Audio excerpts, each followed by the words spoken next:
Hello hello hello. क्या आप सभी को मेरी आवाज आ रही है? आई होप आ रही होगी आवाज तो। पर ये देखो, स्क्रीन आ रही है क्या?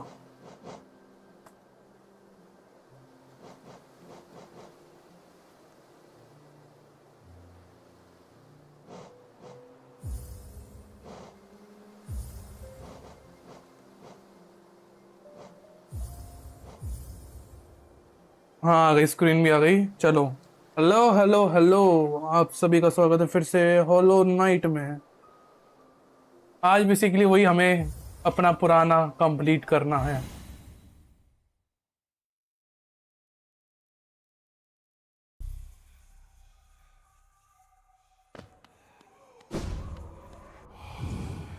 Vessel, though bomb, you shall know the state of the world. Honest will be whole again. Completion percentage viewable in inventory.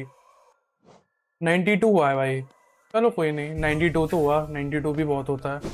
आज हमारा भाई, कल हमें पता चला था कि भाई जो हमारा हॉलो नाइट है, हम नहीं है hollow night, actually hollow night हमारा बड़ा भाई है और हमें उसे हराना है। और उसके बाद फिर भाई वो रेडियंस फाइट, सही बताऊँ ना, ये फाइट ज़्यादा टफ नहीं होनी चाहिए थी। जो अगर हमारा हॉलो नाइट डबल डैमेज करता तो भाई वो फाइट बिल्कुल बहुत ज़्यादा टफ होती हरानी। पर यहाँ पे उल्टा है, हॉलो नाइट डबल डैमेज नहीं करता और जो हमारा रेडियंस है वो डबल डैमेज करता है। ये चीज़ मुझे थोड़ी सी एब्जर्ड लगी मुझे। 10 10 है हमारे पास। मैं ये सोच रहा हूँ भाई, मैंने ये सर्च करा भाई, उसके लिए हमें सबसे ज़्यादा यूज़ होगी एक तो अभिश्रिक की। अभिश्रिक श्रिक एक स्पेल है तो उसके लिए हमें ये यूज़ करने पड़ेंगे। वो पावर ऑफ स्पेल्स ये हटा देता हूँ फिर। क्विक फोकस ये बढ़िया है पूरा। चलो इससे ट्राई करते हैं, अगर इससे नहीं होगा तो हम करेंगे फिर उससे। तो ये चीज़ वो हटा लेंगे, क्विक फोकस, और फिर लगाएंगे हम ड्रॉप सॉन्ग एंड एक और चीज़ लगा लेंगे कोई अच्छा सा। भाई अब हल्का सा लग रहा है। कल मैंने अपनी स्ट्रीम पे ये और नोटिस करी थी, मैं वो जो शेडो क्लॉक है वो ढंग से यूज़ नहीं कर पा रहा था रेडियंस फाइट में। जल्दी यूज़ कर ले रहा था मैं। भाई इसका स्लैश कितने धीरे हो गए हैं। हील।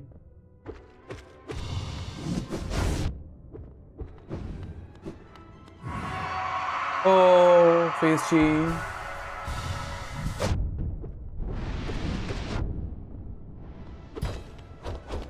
Oh no. बचो, पहले तो हील करो। हील।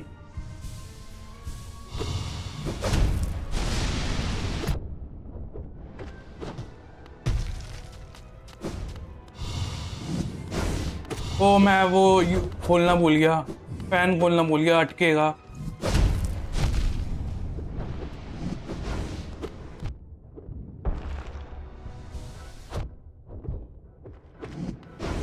हील करते पहले तो।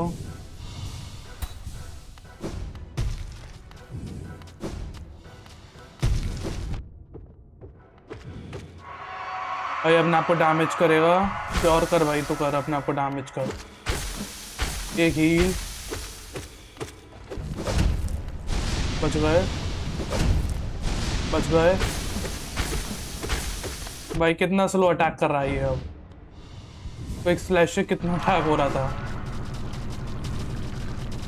अब भाई कुछ चीज़ों के लिए कुछ ना कुछ कुर्बान तो करना पड़ेगा।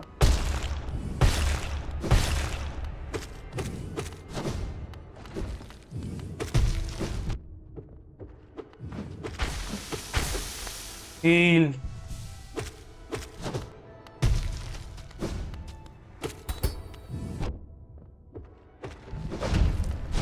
Oh no.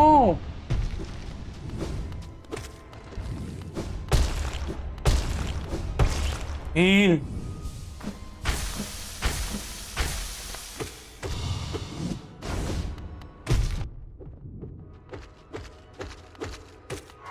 अब आएगी हॉर्नेट आएगी।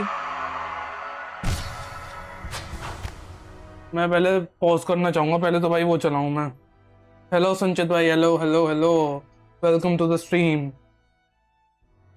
कैसे हो संचित भाई? मैं 2 मिनट के लिए पॉज लेना चाहूंगा क्योंकि मैं पहले फैन चला लूं यार लैपटॉप के, वरना लैग मार रहा है हल्का हल्का।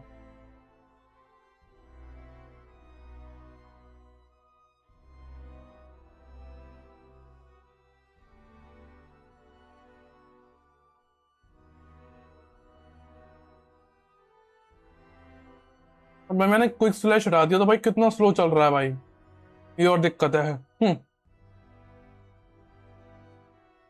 बिना फैन के यार दिक्कत हो जाती है, ये देख ही नहीं मैंने। थोड़ा सा ठंडा होना इसे। गेट गुड बोल दिया भाई, ये भी मैंने आज नोटिस किया है, मैंने कल ही कर लिया था। गेट गुड का मतलब होता है गेट गुड, मतलब अच्छे बनो, स्किल इशू है। ओ ये क्या है? ओ चैलेंज, अच्छा कल से अब हम आज कर रहे हैं तो दोबारा चैलेंज करने का ऑप्शन आ रहा है। वैसे तो कल डायरेक्ट फाइट हो रही थी। हाय अनिल भाई, hi, welcome to the stream Anil.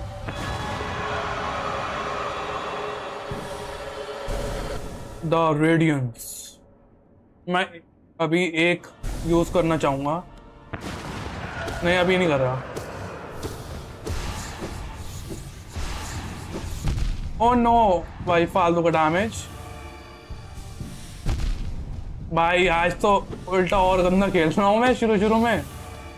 कल की स्ट्रीम बहुत बेकार गई थी भाई। रे ग्रीड बच गया, टाइम लगेगा भाई। ओ वही नहीं, हील नहीं है। देख ये गलती कर रहा था मैं, पहले शैडो क्लॉक यूज कर ले रहा था और फिर बाद में वो बीम आती थी तो उससे मरता था मैं। अभी मैं इसमें यूज अप करूंगा। अभी 1-2 फाइट तो भाई ऐसी जाएंगी मुझे लग रहा है।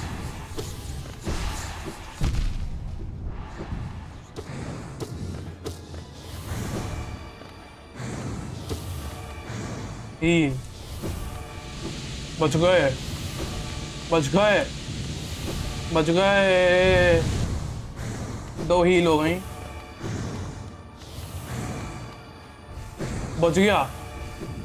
अबे नहीं बचा भाई, बचा बोलता हूँ तभी मरता हूँ। अबे नहीं,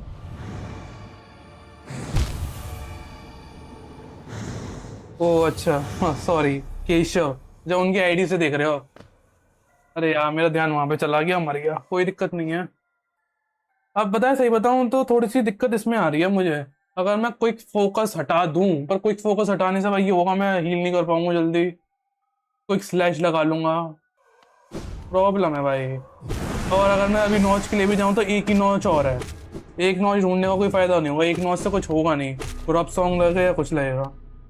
मार्क ऑफ प्राइड लगा लूं पर भाई उसमें ज़्यादा कोई फायदा नहीं हो रहा, मैंने देख लिया।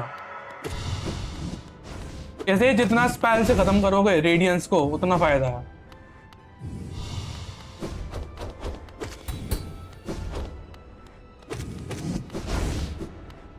आजा। ओ नो भाई, इसकी अभी वो नहीं आई थी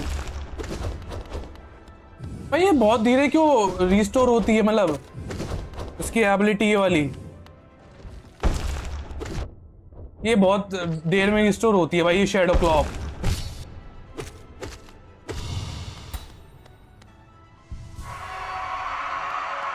नया अटैक करेगा, एक हील, बच गए।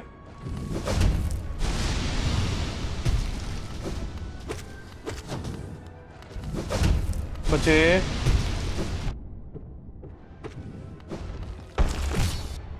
Heal,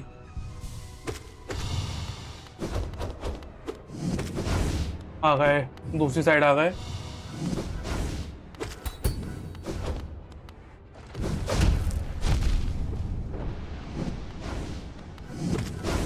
heal.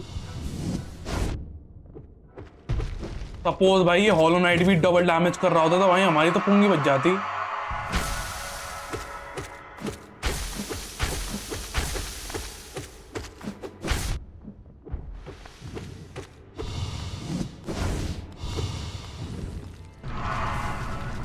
भाई ये अटैक बहुत गंदा लगता है इसका। थोड़े से मुश्किल होते हैं इससे बचना। अबे यार एबिलिटी रिस्टोर नहीं हुई थी इसकी।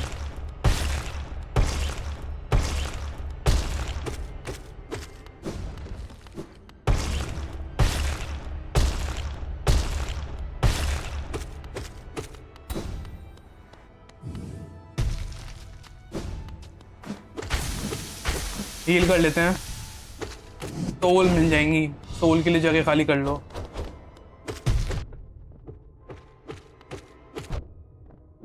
हील आ गई, हॉर्नेट आ गई शायद से इसी में। अबे इसमें मार भी नहीं सकते, थोड़ी सी यार वो मिल जाती है हमें। गेट ग और केशव भाई, आपने कभी ट्राई करा है हॉलो नाइट? बचे बचे।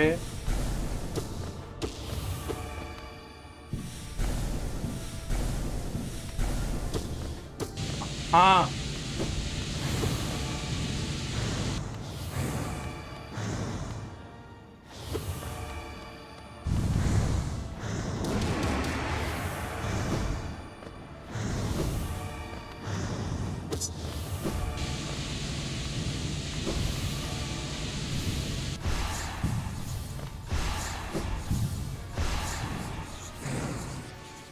वो बच गया, पता नहीं कैसे बचा ये।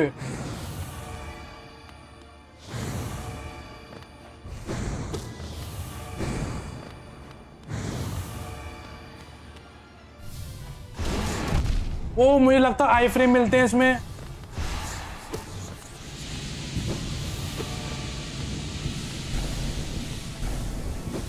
बच गया।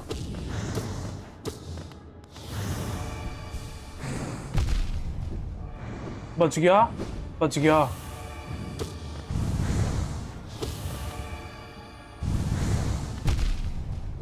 भाई फिर वही गलती कर रहा हूं मैं, हीलिंग की। फिर अब तो गए भाई, गए। गलती इतनी है भाई, गलत जगह जंप।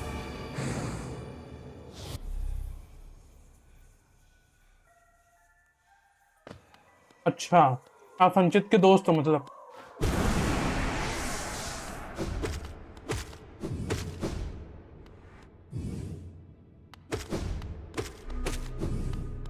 तो आपको आपने हॉलो नाइट की सीरीज देख रखी होगी, आपको मालूम होगी सब कुछ इसके बारे में। हाँ थैंक यू संचित भाई ऑडियंस बुलाने के लिए।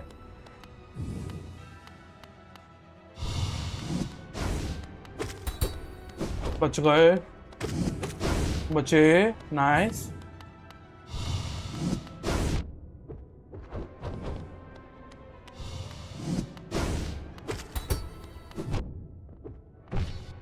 हील करते हैं।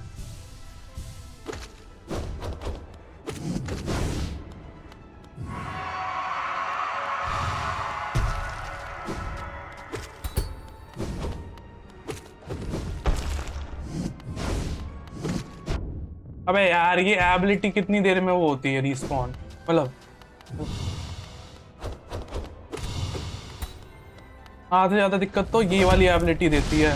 बच गए बच गए।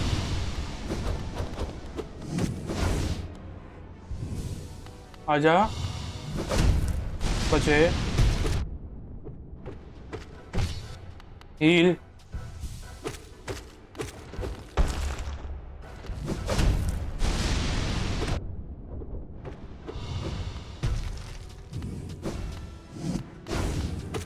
हाँ भाई आ ही गई उसकी एक बूंद। भाई अब हील कर सकते हैं पूरा।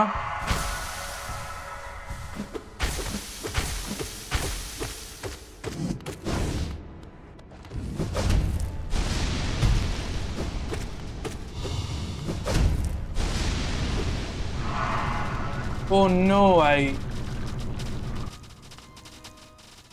बहुत बेकार अटैक है इसका ये। अरे फालतू मैं करा, मुझे लगा कुछ होगा।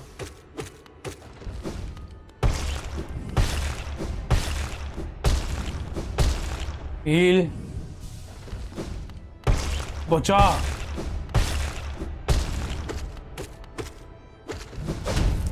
बच गए।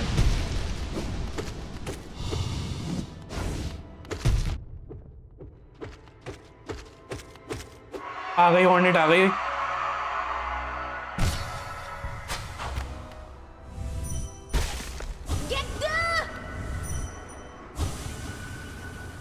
अच्छा, FC क्या है? FC माइनक्राफ्ट तो मालूम है मुझे।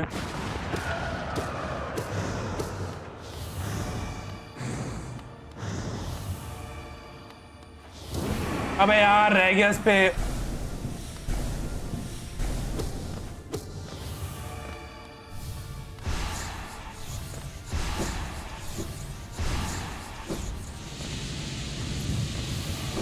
बच गए, बचेगा।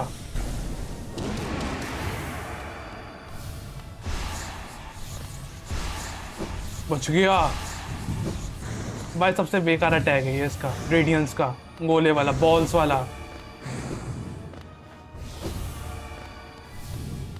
अबे यार एक ही अटैक स्पैम करता रहेगा क्या? बचे। ओ बच गया। कैसे बचा भाई? No idea.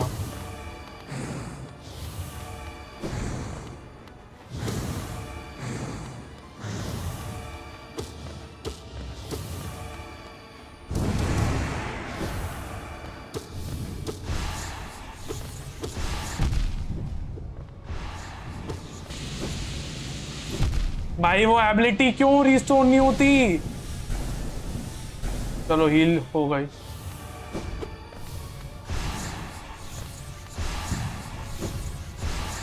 बच गए।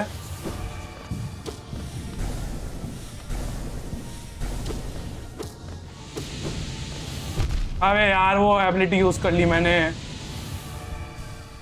फालतू वाली चीजों से मरता हूं ना तब दुख होता है। आंधे आंधे। बच गए, बच गए।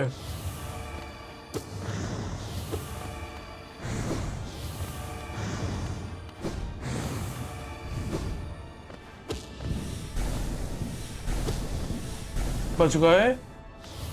आई हैव नो आइडिया कैसे बचे।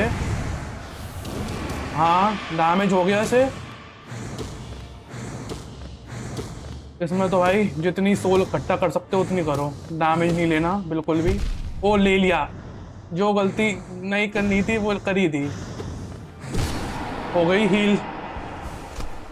भाई ये बहुत लंबा, इसमें कम से कम 700 FPS की। जब फीफा स्कूल में, स्कूल के दोस्त होंगे भाई लोग। आप यहीं पे आएगा।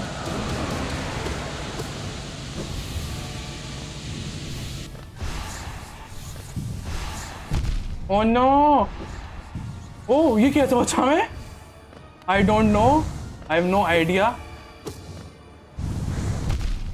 ओह नो।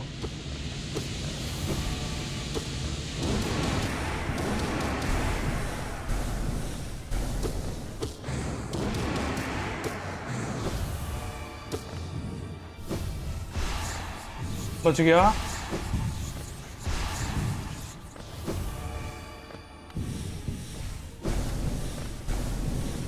बच गए।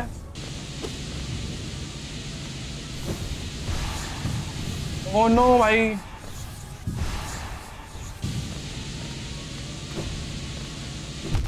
भाई डैमेज ले ही लिया। फक। ओह अच्छा, पार्कोर वाला शुरू हो गया।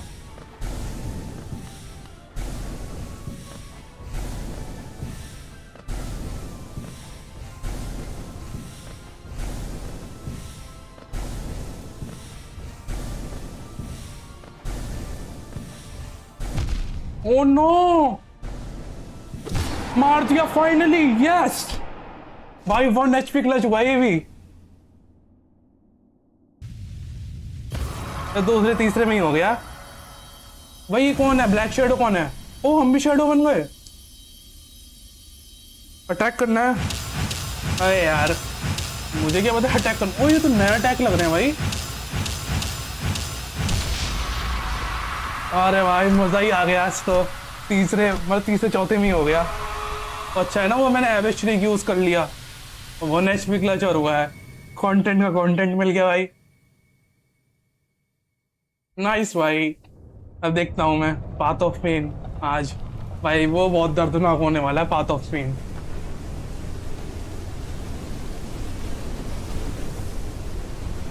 भाई इसकी लोर और देखने की सोच रहा था मैं आज।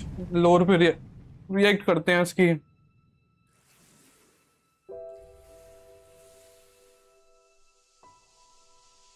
वो सील हो रहा है ये। अच्छा हमारी हॉर्नेट बाहर आ गई है बस।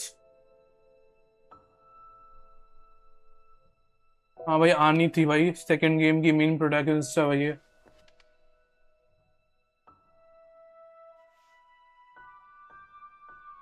एंड तो नहीं हुआ भाई, अभी अभी वो बच रहा है। वो बेचारे का मास्क भाई, शैडो का। हॉलो नाइट है इसका नाम, शैडो है, ऐसे शैडो है इसका नाम।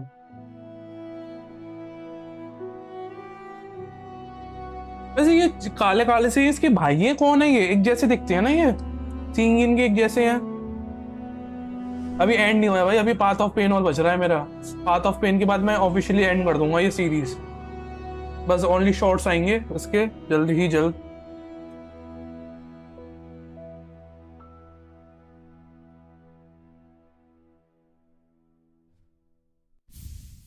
Dream no more. A game by Team Cherry. अच्छा पेल किंग के बच्चे हैं ये। बताओ फिर क्या करना चाहिए, पाथ ऑफ पेन करें या अब लोर को रिएक्ट करें?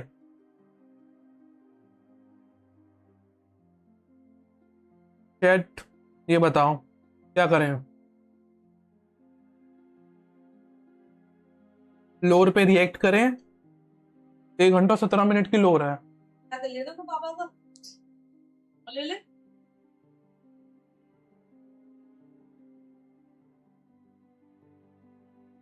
इसकी एक और एंडिंग है, इसमें हमें हॉर्न मतलब हॉलो नाइट को मारते चले जाना है, उसमें रेडियंस वाले पे नहीं जाना।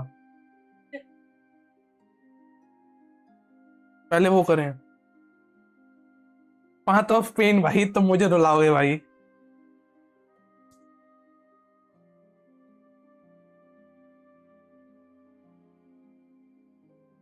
तुम मुझे रोते हुए देखना चाह रहे हो यार।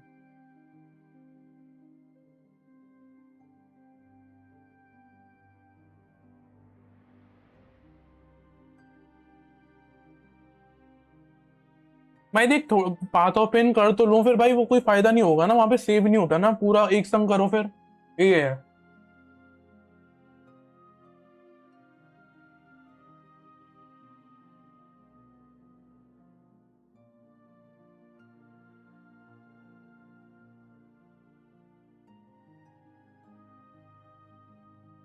वैसे मैं कुछ खा रहा हूँ तो तुम्हें चबाने की आवाज आ रही है क्या माइक पे?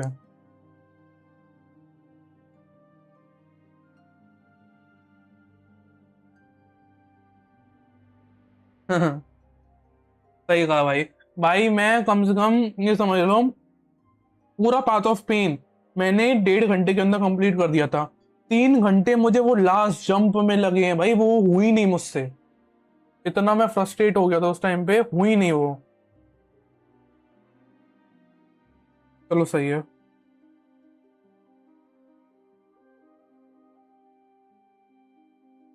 नहीं यार ये भाई बढ़िया है फिर तो ये।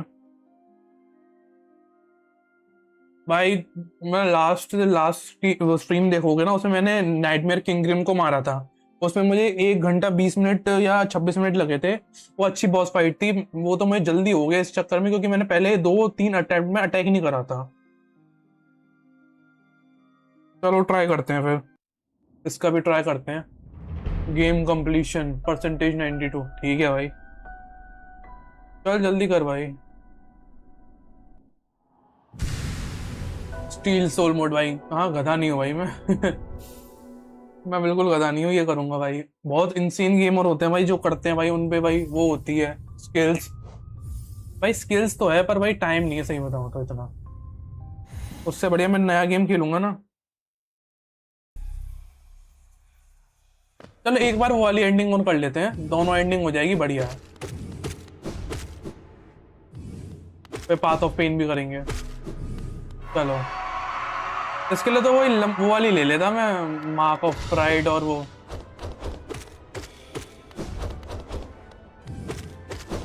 दूसरी वाली एंडिंग वर्ड ले लेते हैं।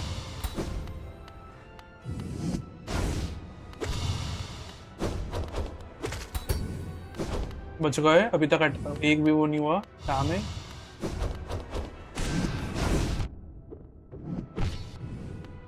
हील।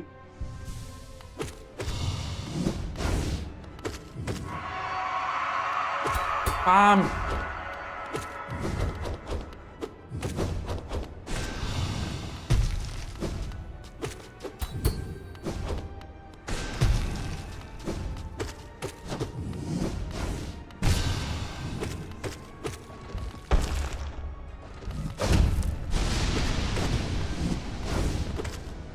हाँ भाई डैमेज ले लिया, मैं कहा नो हिट रन हो जाएगा। हाँ हो ही गया, कबाड़ा कर ही दिया मैंने।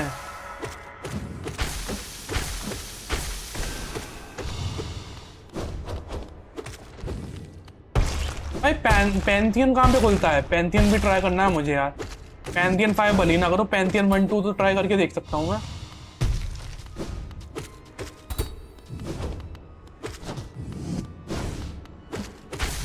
हाँ मार अपने आप को भाई, बहुत होशियार है तू, मुझे मालूम है। ओह नो भाई, बच गया। ओ मैंने डैमेज खुद को भी कर दिया, उसको भी कर दिया गलती से। मेरा प्लान ये नहीं था भाई, सही बताऊं तो। आ गई हॉर्नेट आ गई, पहले हील करते हैं।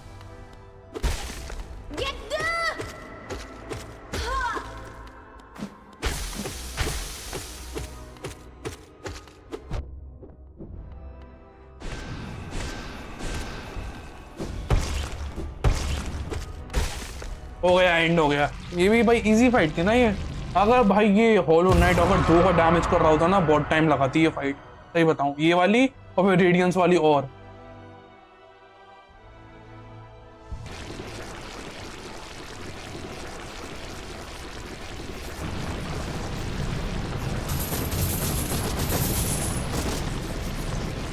हेलो, कोई न्यू बंदा आया है, वेलकम टू द स्ट्रीम। क्या हाल चाल? हाँ ये तो इजी हो गया है, इजी था भाई ये बॉस, इतना टफ नहीं था। वो रेडियंस पे, वो रेडियंस भी टफ नहीं है इतना, जितना वो डबल डैमेज करता है ना, उस चक्कर में टफ है वो। जो चीज डबल डैमेज करती है ना। आई थिंक ये वो है, बैड एंडिंग है। हम अपने आप को सील करते हैं इसमें, जैसे हमारा भाई सील था ना, अब उसकी जगह हम सील्ड हो गए हैं। भाई एक बात समझ नहीं आई, जब अगर उसका भाई पहले से सील्ड था तो ये प्लेग फैल क्यों रही थी? ओ हॉर्नेट भी अंदर चली गई, हॉर्नेट की सील कैसे आ गई इसके ऊपर?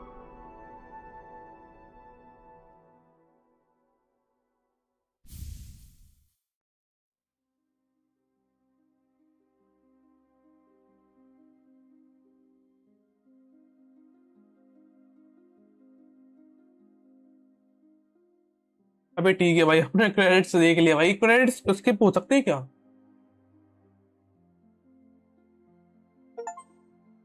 Defeat the hollow night with hornet by your side. चलो एक और अचीवमेंट मिल गई।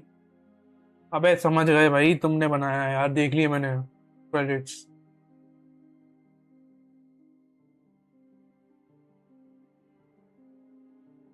भाई उस टाइम पे अगर रेडियन से मर जाता ना, मेरा दिमाग खराब हो जाता।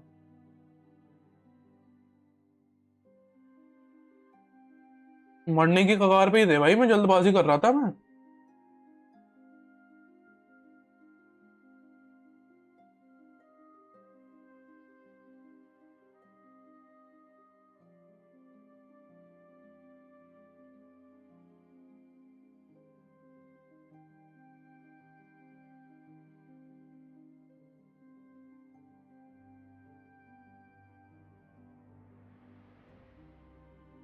ट्रांसलेशन फ्रेंच, नॉट शालू है।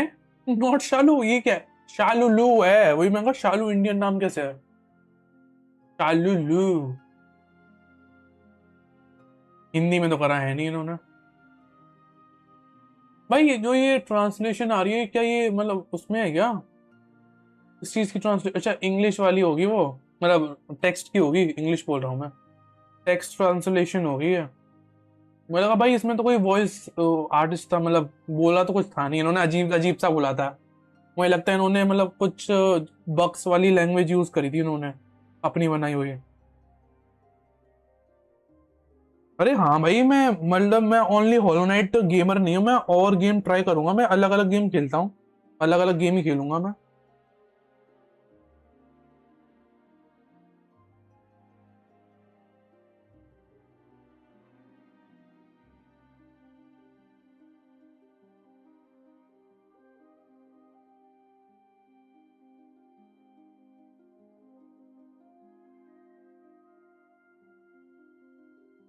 आप बताओ, आप सजेस्ट करो, मैं तो मतलब वैसे खेलूंगा। अब तो मेरा नेक्स्ट टारगेट है वो वाला हॉरर गेम आउटलास्ट, या और कोई गेम। मतलब मैं अभी 2-3 गेम इजी खेलूंगा, फिर मैं एक टफ गेम खेलूंगा। मैंने अभी तक सेकिरो कंप्लीट कर चुका हूँ, डार्क सोल्स 3 कंप्लीट कर चुका हूँ, रेसिडेंट इवल 7 खेल चुका हूँ। मतलब रिसेंटली बोल रहा हूँ, 2-3 महीनों में। नहीं भाई, सोच रहा हूँ लेने की। कंट्रोलर है बस अभी मेरे पास। आप भी सेम एज के होंगे संचित के।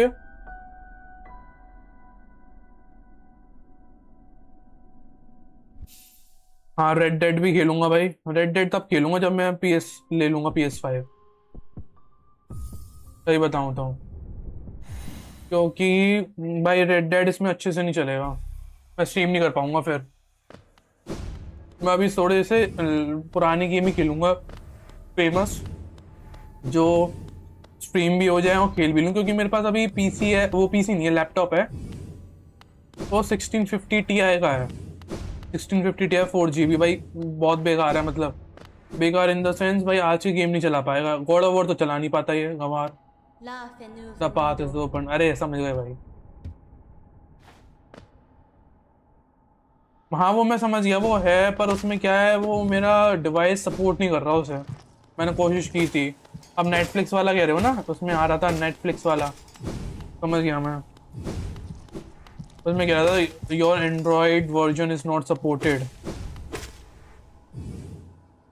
वो यूज करते हैं हमारे पास, तो वो है ना। ना ये नहीं, ऊपर जाना है, वहीं पे टेलीपोर्ट हो जाएंगे। चलो गेम तो कंप्लीट हो गया भाई, गेम का बर्डन नहीं है, गेम रह जाएगा।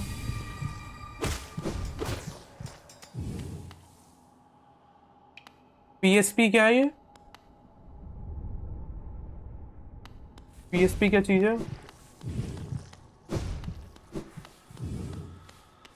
मैं खेलूंगा जरूर, श्योर। अरे यहाँ पर है, वही तो मैं कहूँ, आसपास में वो बेंच ढूंढ रहा था। PSP क्या? अरे यार मेरा ध्यान चैट पे था, वो मार दिया।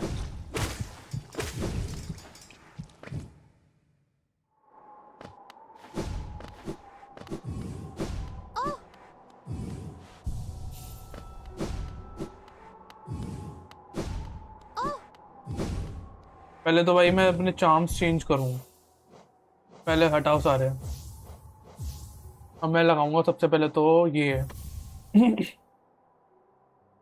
और दूसरा ग्रब सॉन्ग।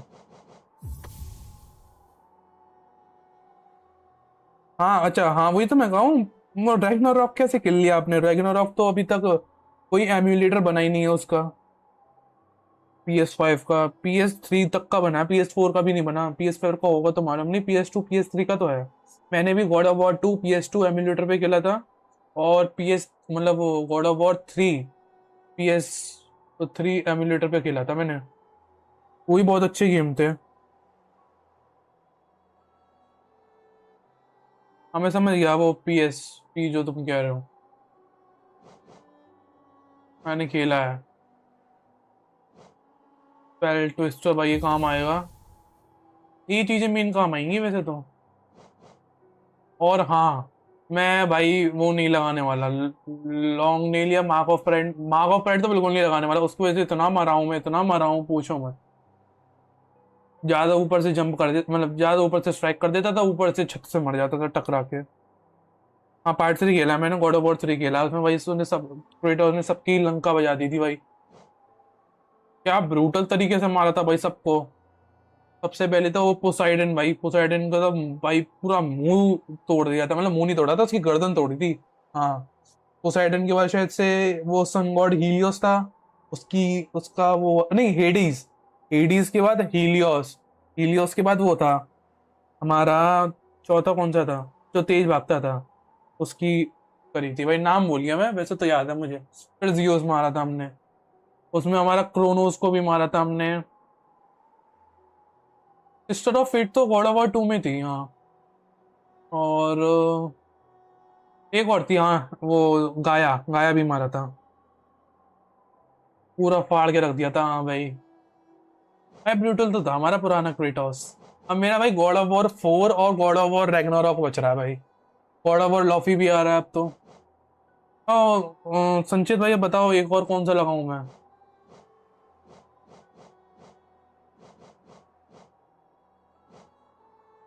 चिल।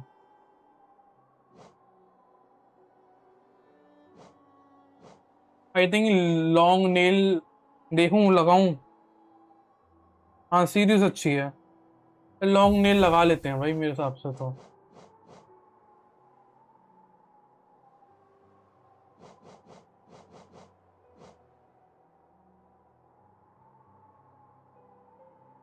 हाथ ऑफ पेन और क्या।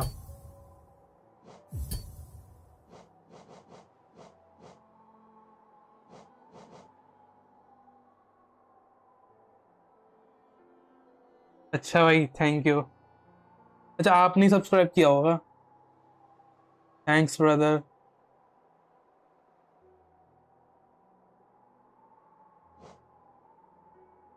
मैं मतलब ये है, मैं ऑल्टरनेट डेज स्ट्रीम करूंगा, ये पक्की बात है। आप ये सजेस्ट करो अब नेक्स्ट गेम कौन सा खेलूं उसके बाद। कर सकता हूँ भाई, पर भाई फिर टाइम नहीं मिलता ना, थोड़ा सा देख, एडिट रील को एडिटिंग करने में भी टाइम जाता है भाई, ये चक्कर है। सबसे बेकार काम मुझे इसी में बस यही लगता है भाई, एडिटिंग। और सबसे ज्यादा मतलब इम्पोर्टेंट काम भी वही है, और भाई कंसिस्टेंसी भी मेंटेन करनी है उसके लिए।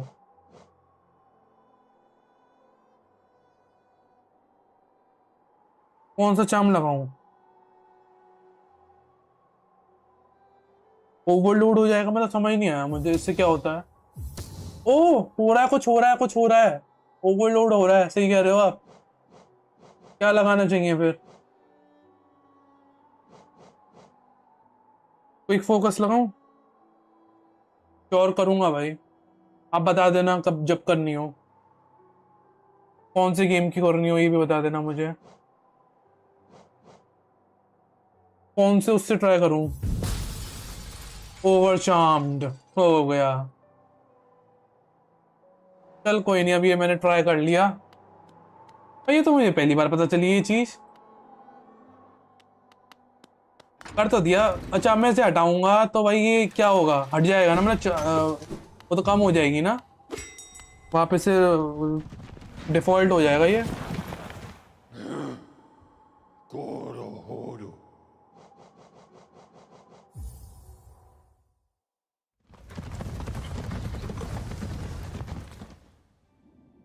माइनक्राफ्ट, हाँ श्योर। पर ये बता देना माइनक्राफ्ट खेलना किस में, क्योंकि मेरे पास तो पीसी है, और मेरे मोबाइल पे चलेगा नहीं, क्योंकि मेरा मोबाइल है भाई, उसकी फोल्डर है, लोकल फोल्डर है उस पर, ये चक्कर है। उस पर दो बार दो टैब एक संग इनपुट नहीं आता, उसमें एक बार में एक ही टैब जाता है।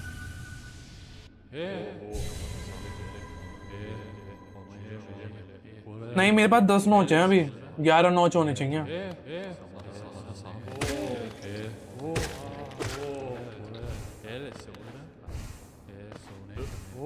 एक नॉच हुआ मैं बस।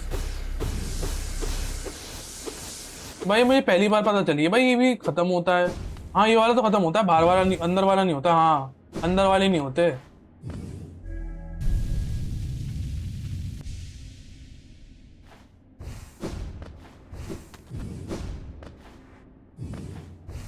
वैसे तो माइक यूज कर सकते हो क्या। माइक यूज करोगे तो और बढ़िया है। चलो यहाँ पे चलते हैं।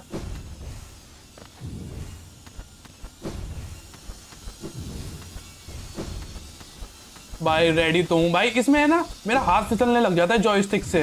अरे यार थोड़ा ओ, ये डबल डैमेज क्यों हुआ मुझे? संचित भाई ये क्या है? ऐसा नहीं नॉचेस मैं ज्यादा यूज कर रहा हूँ उस चक्कर में वो हो रहा हूँ मुझे।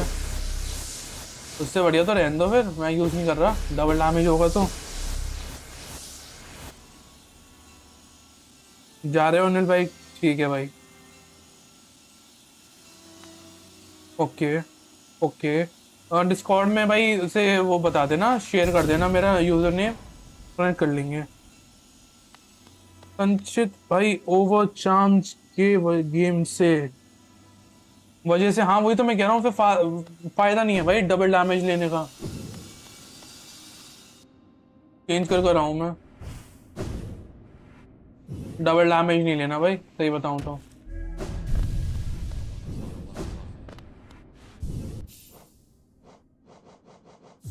हटा। हाँ,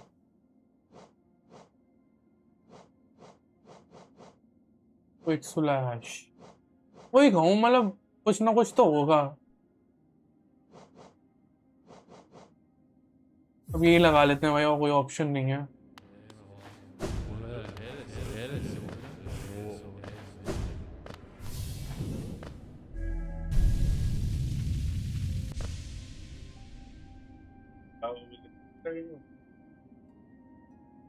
Ya no kalau Vicky dari Vicky. Oh,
और सॉरी मैं 2 मिनट के लिए चला गया था।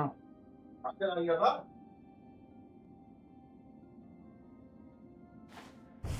वही चक्कर है, पापा आते हैं थोड़ा बहुत डांट के चले जाते हैं मजे लेके।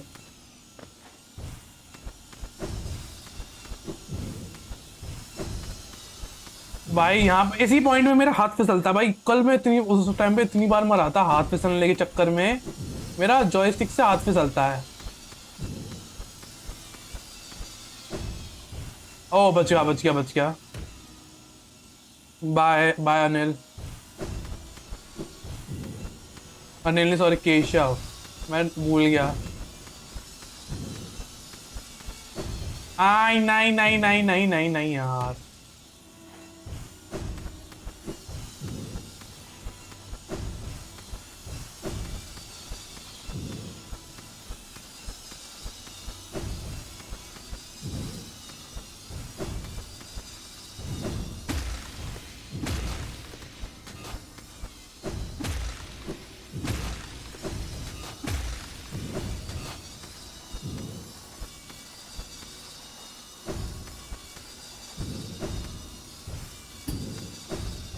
बच गए।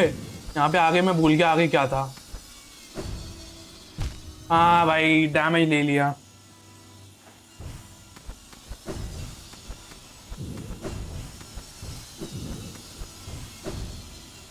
भाई विंग्स जल्दी यूज हो गए।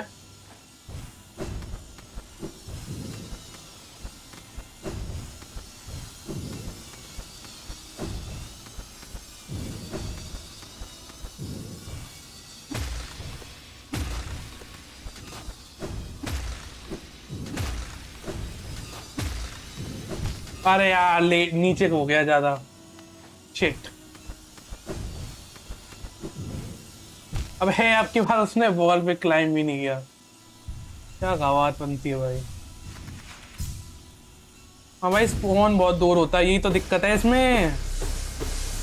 भाई ये वाला स्पॉन थोड़ा सा बड़ा है और बाकी के चब्बी छोटे हैं।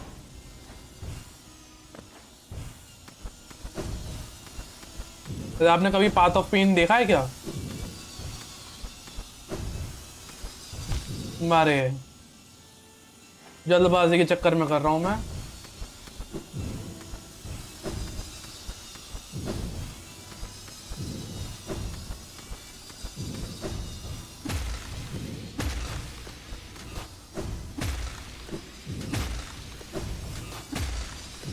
अबे अब जल्दी हो गया। अब जल्दी ऊपर वाले से टकरा गया मैं। ऊपर से भी जा सकते हैं पर वो थोड़ा सा मुझे अच्छा नहीं लगता। नो, फिर गिर गए।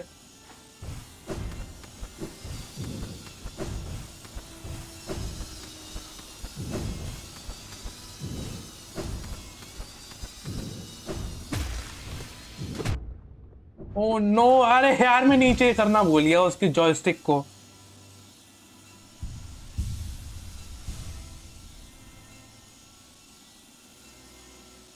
अच्छा लास्ट देखो भाई, वो लास्ट जंप भी तो टफ है। वो लास्ट जंप ही तो टफ है, और सब तो बहुत बहुत इजी है। वो लास्ट जंप जो अंदर बाहर जो सो जाता है वो घूमता हुआ।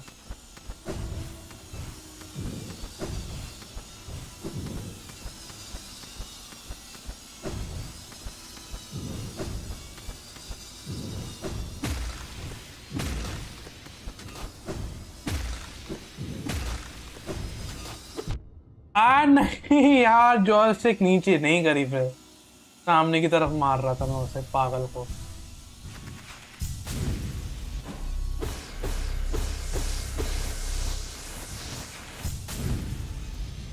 ओ याद आ गए आ गए।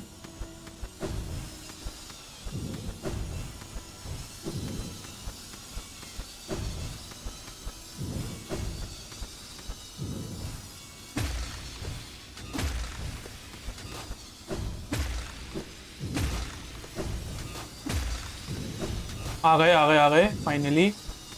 बस वो नीचे वाला और हो जाए।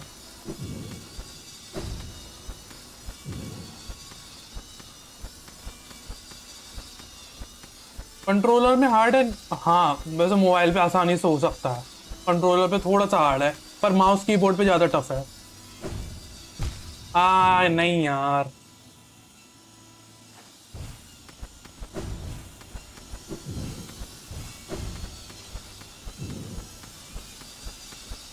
हाथ फिसलता है ना, ज्यादा देर तक जॉयस्टिक पे हाथ होता है तो हाथ फिसलता है, और तुम मूव करोगे तो दिक्कत हो सकती है, तुम मर सकते हो।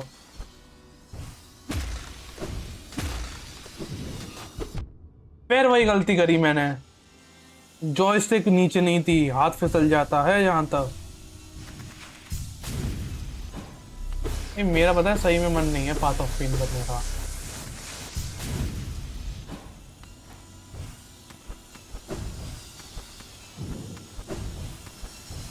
नहीं,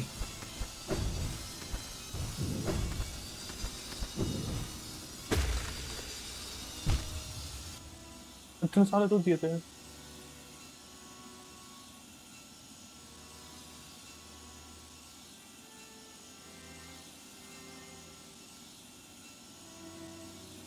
hello hello, I am back. भाई मैं ना पाथ ऑफ पेन की ना अलग ही करूंगा, ऐसा करता हूँ। एक और ट्राई कर लेते हैं। अब यहाँ पे पहुंच जाऊंगा तो मेरे लिए कर्स हो जाएगा ये, सही बताऊं तो। पहुंच जाता तो फिर मेरा दिमाग उसी में लगा रहता, इसी में लगा रहेगा। अब मैं ना थोड़ा सा वो करूंगा, वो लोर लोर है ना इसकी, उस पर रिएक्ट करना चाहूंगा मैं।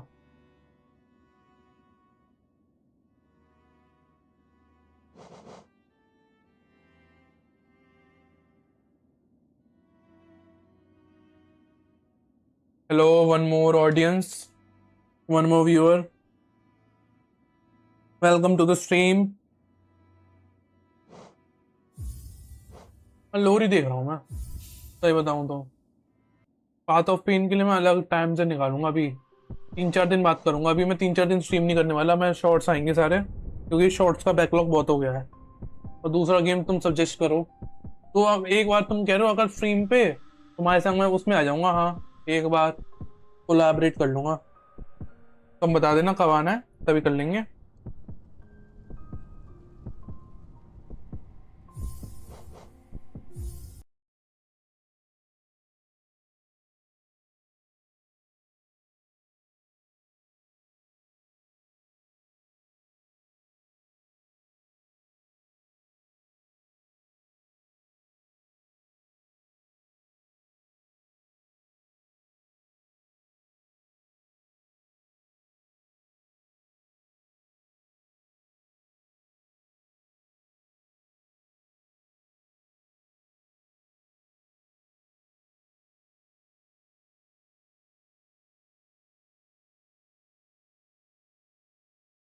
अब केवल मुझे लगा नहीं था इतनी जल्दी मैं रेडियंस को मार दूंगा। चलो, 2 मिनट। हॉलो नाइट लो। मैं इसके लिए वेबकैम भी चलाऊं, बताऊं? पर वेबकैम का वही चक्कर है यार पीछे।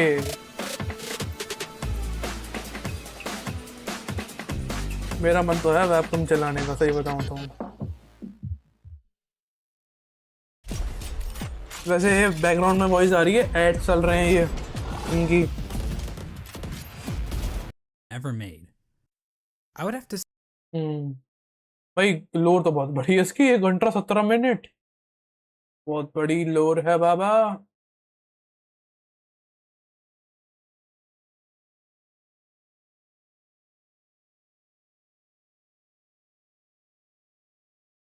क्वीन आ रही है गाइस, क्वीन आ रही है। भाई ट्राई तो करूंगा, पर पीछे फिर बाद में वो है, पापा आएंगे फिर बैठेंगे वो, ये चक्कर है। मैं कर तो दूं, फिर बाद में बंद करनी पड़ेगी मुझे। चलो ट्राई करता हूँ भाई।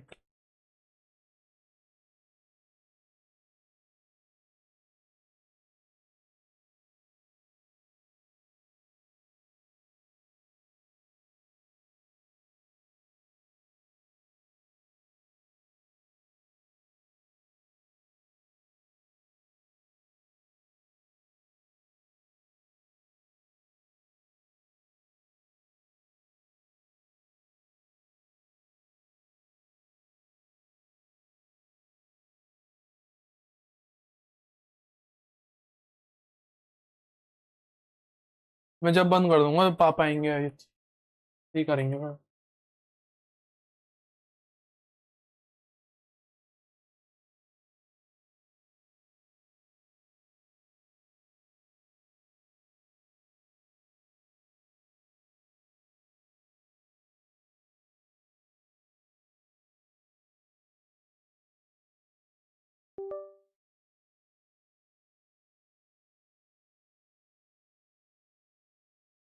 वेबकैम नहीं आ रहा, नहीं आएगा शायद से।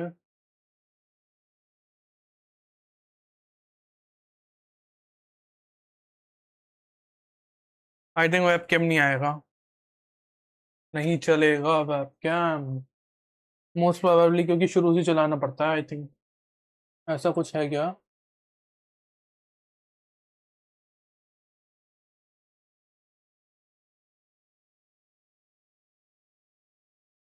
डीएक्टिवेट क्यों कर दिया है, डीएक्टिवेट। हाँ,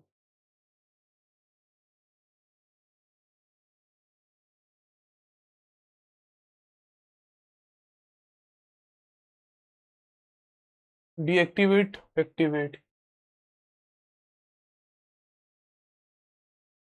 आ गई आ गई। 2 मिनट, सेट करना पड़ेगा मुझे।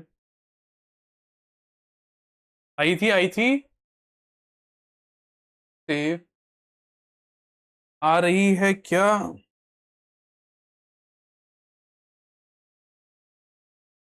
मोस्ट प्रोबेबली आई होगी, हाँ आई आई आई। आ गई।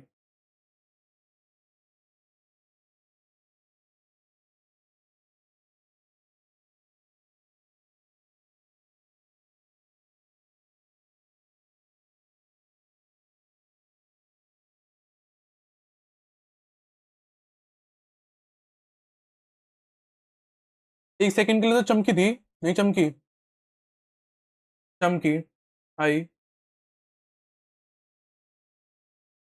2 मिनट, अब सही रहेगी। आई थिंक मुझे थोड़ा सा यहाँ पे यूँ बैठना होगा। अच्छा हाँ, बीच में लाऊंगा सर।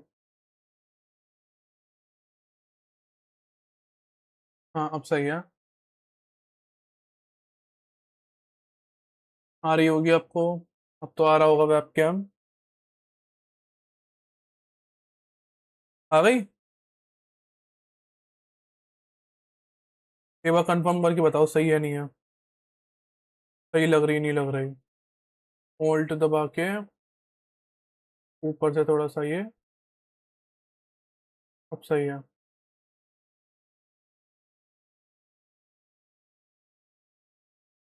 बाल सेट कर लेते हैं। इसमें लेफ्ट राइट का कुछ चक्कर है, जैसे मैंने अभी राइट हैंड उठा रखा है तो लेफ्ट दिख रहा है यहाँ पे।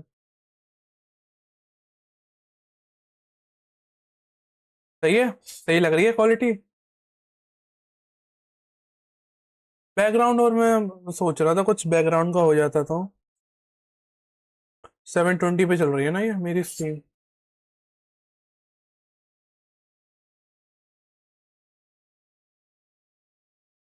सही है, स्टार्ट करें फिर।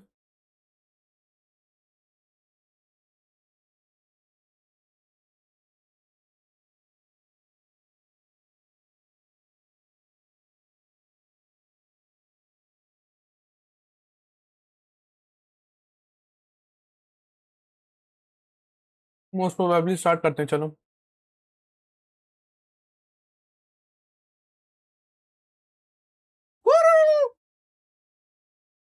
भाई क्रेडिट दे देता हूँ, पता चली आ जाए। मॉस बैग है भाई जिसने ये वीडियो बनाई है, 5 साल पहले बनाई, 6 साल पहले। तेरह If you were million to views है। ask me, what मैं आज इसकी लोर पे बेसिकली रिएक्ट करने वाला हूँ, देखते हैं, क्योंकि मैंने अभी अभी हॉलो नाइट की स्ट्रीम कंप्लीट की है। सही है, ठीक है। हॉलो नाइट की स्ट्रीम अभी, मतलब हॉलो नाइट एंड किया है मैंने।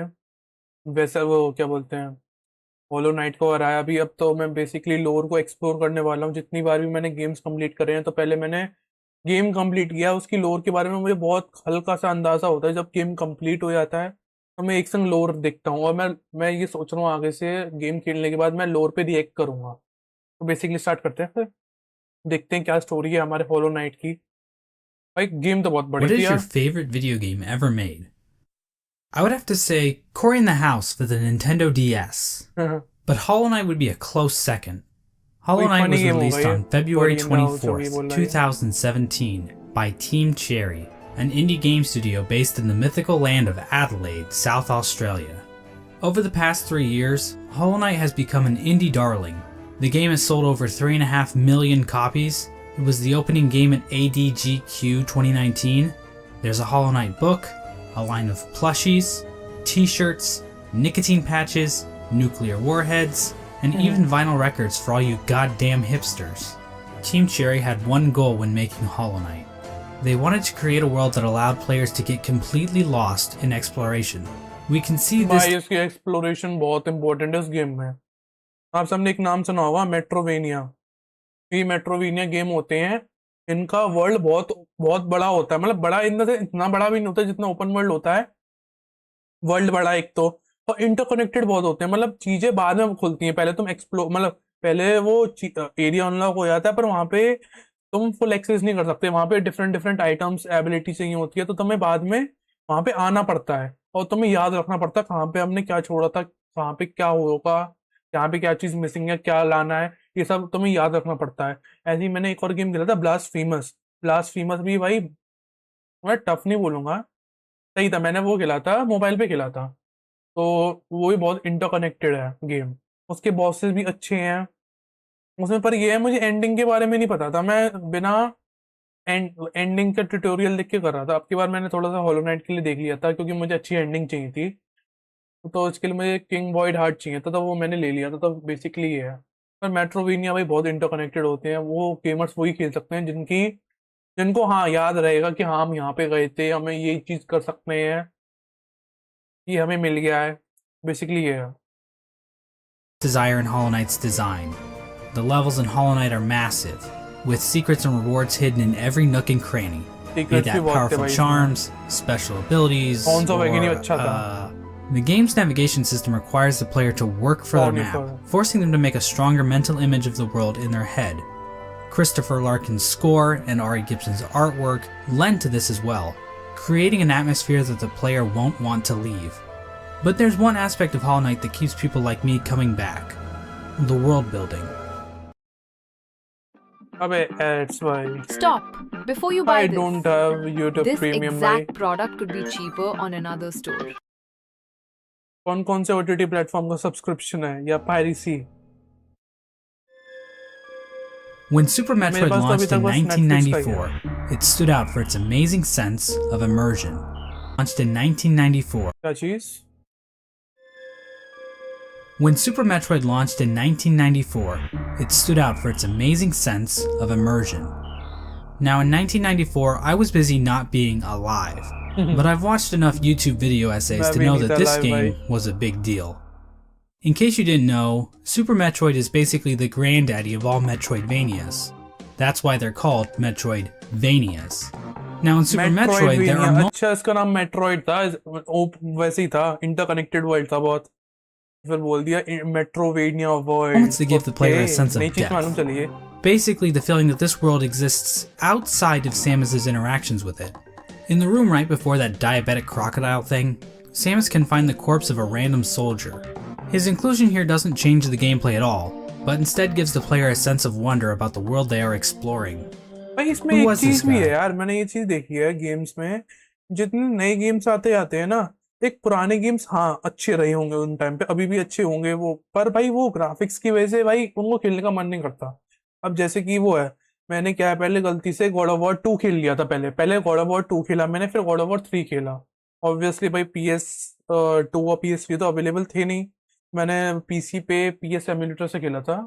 तो फिर मैंने सोचा था भाई वो मैंने गॉड ऑफ वॉर 2 कर लिया है, गॉड ऑफ वॉर 3 कर लिया है, गॉड ऑफ वॉर 1 भी खेल लेते, वो भी बहुत अच्छा गेम है, पर भाई वो मैं खेल ही नहीं पाया। जब मैंने डाउनलोड करा खेला तो भाई उसके ग्राफिक्स भाई वो मजा नहीं दे पा रहे थे, बोरिंग सा लग रहा था, भले उसकी स्टोरी कितनी अच्छी हो। यही है बस। Why was he here in the first place? Did he like jazz? Now, finding dead bodies and other random garbage is pretty cool, right? Well, Hollow Knight basically does the same thing, about a dozen times. Through its world building, Hollow Knight turns Hallownest into a living kingdom. You can sense the ancient history of the land when you look at dilapidated structures or giant barred doors. Nothing feels like it was put into the game randomly. There's a reason for it all. Except those reasons aren't the easiest to uncover. Hollow Knight's narrative is buried under layers of NPC dialogue, कुछ area हमारे item अभी भी missing है, descriptions, lore देख के लग रहा है। tablets, and even additional content like the Quarrel comic and Fangamer's Wanderer's Journal. These past 3 years have seen an insane amount of research by the Hollow Knight community to make sense of Team Cherry's sprawling world. We've even made it to the point where people are looking at the in-game signs to try and decipher Hallownest's logographic language. In this video, I hope to give you a long and detailed look into the world of Hollow Knight, exploring Hallownest's history and uncertain future. When I'm not busy making surprisingly accurate Super Smash Bros. Roster speculation videos, or insightful podcasts about beloved subjects like the Donkey Kong Country television series, or whatever this was supposed to be, I'm usually making videos about Hollow Knight. And while I am a seasoned Hollow Knight lore expert, भाई ये I cannot कपहेड game भी बहुत tough है, मैंने सुना है। videos ये वाला कपहेड गेम है ना, ये भी बहुत टफ गेम है, BBS ने करा है। मैं ट्राई करूंगा, पर भाई मेरा भी मन नहीं है। अभी तो मैं कोई अच्छा सा इजी सा गेम उठाऊंगा जो फेमस रहा है, वो खेलूंगा। उसके बाद 2-3 गेम मतलब ऐसी लुल्लू से गेम खेलूंगा जो हाँ अच्छी स्टोरी, अच्छे सब कुछ है, पर कॉम्बैक्ट इतना वो नहीं है, टफ। उसके बाद फिर एक टफ गेम उठाऊंगा कोई, जैसे अभी तक मैंने सकीरो और डार्क सोल 3 खेल लिया है, टफ गेम। उसकी बीच में मैंने एक तो रेसिडेंट इवल 7 कंप्लीट किया था, फिर और एक मैंने गेम वो कंप्लीट किया था, एक गेम भूल रहा हूँ मैं, एक गेम और करा था मैंने, एक हाँ रेसिडेंट इवल 2, ये 2 गेम कंप्लीट किए थे मैंने। about Hollow Knight. And while I am a seasoned Hollow Knight lore expert, area, I करेंगे, try cannot करेंगे। confirm that every musing or theory presented in this video is completely correct. I highly recommend checking out the lore section of the Hollow Knight wiki if you want a more neutral explanation of Hollow Knight's lore.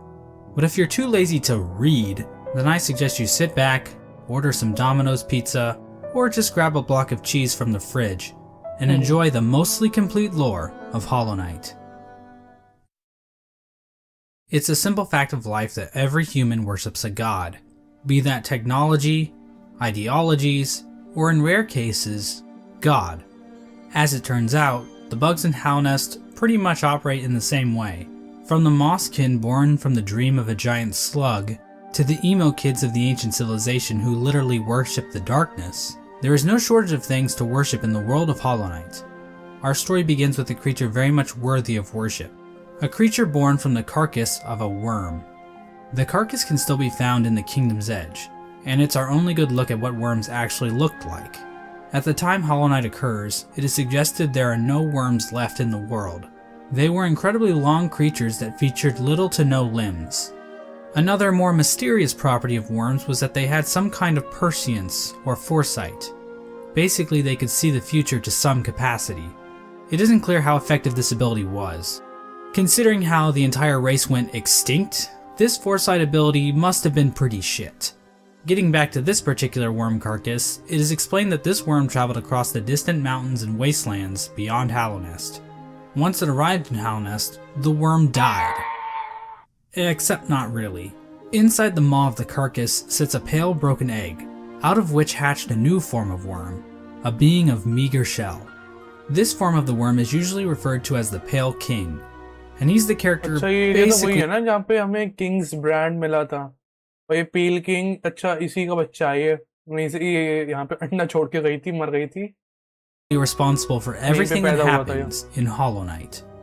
The यही Pale है King is a कारण higher being, a type of creature that exists above all others. और His body was said to shine with a radiant visage that harmed those who looked upon him. The ultimate goal of the Pale King seemed to be in line with that of other worms. A line from the cryptic Mr. Mushroom reads, "Worms pull bugs into their thrall, till ages pass and kingdoms fall." In other words, it's just in their nature. Dogs wag their tails, cats bury their shit, and worms bring massive amounts of bugs into their service in order to form long-standing kingdoms and civilizations.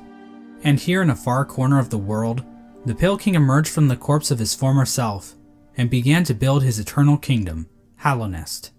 There's just one slight problem. There's like people already living there. The area that would eventually become ओ भाई कितना बड़ा है ये crystal peak crystal mount glad of hope यहाँ पे नहीं पहुंचे हम ग्लैड ऑफ होप में नहीं पहुंचे ग्रे मेंशन पे नहीं गए चीजें तो वही बच गए हैं कोलोसियम ऑफ फूल्स तो गए हम किंगडम्स एज नेल मास्टर हट यहाँ पे गए हैं मैसिव है भाई Hallownest was already filled with mantises, bees, moths, spiders, mushrooms, and bush cosplayers. Each of these groups were already operating with their own cultures and societies, and each Wait, group had a division- different interaction with the Pale division by King. culture religion One of the more receptive language groups to the arrival of the Pale King were the mushrooms of the fungal wastes. These creatures were able to communicate with one another through one shared mind. ओ अच्छा The mushrooms viewed telekinesis. this shared mind as a strength, and they were kind of smug dickheads about it. Ultimately, the mushrooms wearily accepted the Pale King's rule, viewing his foresight as a shield to the dangers of the future. Another group living in the fungal wastes is the Mantis tribe. Mantis The tribe, Mantises my have a God. rich cultural history reaching back to long before the birth of अच्छी tribe थी Hallownest. भाई The Mantises are a proud tribe, इनकी leader को मारा believing in था the importance of proving तो one's ये भी भाई physical शांत हो गए strength. थे भाई बाव कर रहे The थे Mantises are fiercely territorial, but will show respect to those who display great power. These Fight Club enthusiasts were led by 4 powerful भाई Mantis सबसे अच्छी lords, फाइट लगी थी who I मुझे guess just kind of sat around waiting for outsiders Yeah, to Grim challenge Martin. them. The Mantis tribe had no interest in the Pale King's kingdom, but the two communities did come to a truce. In exchange for their independence from Hallownest, the Mantis tribe kept the beasts of Deepnest from invading Hallownest. Not sure why they didn't just go out the other exits from deepness भाई Deepnest, बहुत बेकार जगह but है whatever. I'm not an expert on border patrol. I don't work at ICE anymore. Let's move on to Deepnest. Now, many of the different tribes of Hallownest were kind enough to leave lore tablets behind, detailing pretty much everything we need to know about them. Unfortunately, the bugs of Deepnest didn't do that. We know that the spiders of Deepnest had a monarchy because why not? Those are always good, right? Also within Deepnest are क्या लिखा था because इसमें? why not? Those are always Insert topical reference of latest scandal involving the royal family here. good, right? Also within Deepnest are a separate कोई group होगा of कोई spiders reference. that immigrated to Deepnest at some point in the past. This group was known as the Weavers, and they established their own culture and history within Deepnest. They used looms of silk to weave stories, spells, and shields. One thing we know for sure about Deepnest is that they really didn't want anything to do with Hallownest. The struggles of Deepnest-Hallownest relations would become painfully clear as time and 2 shields. minutes.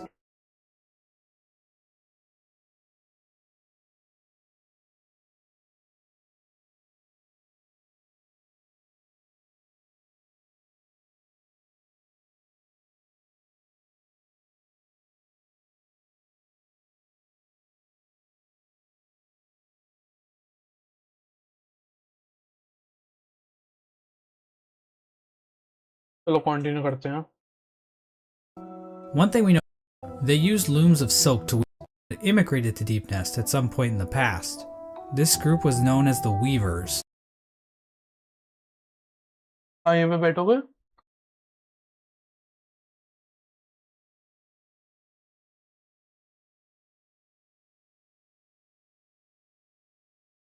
दो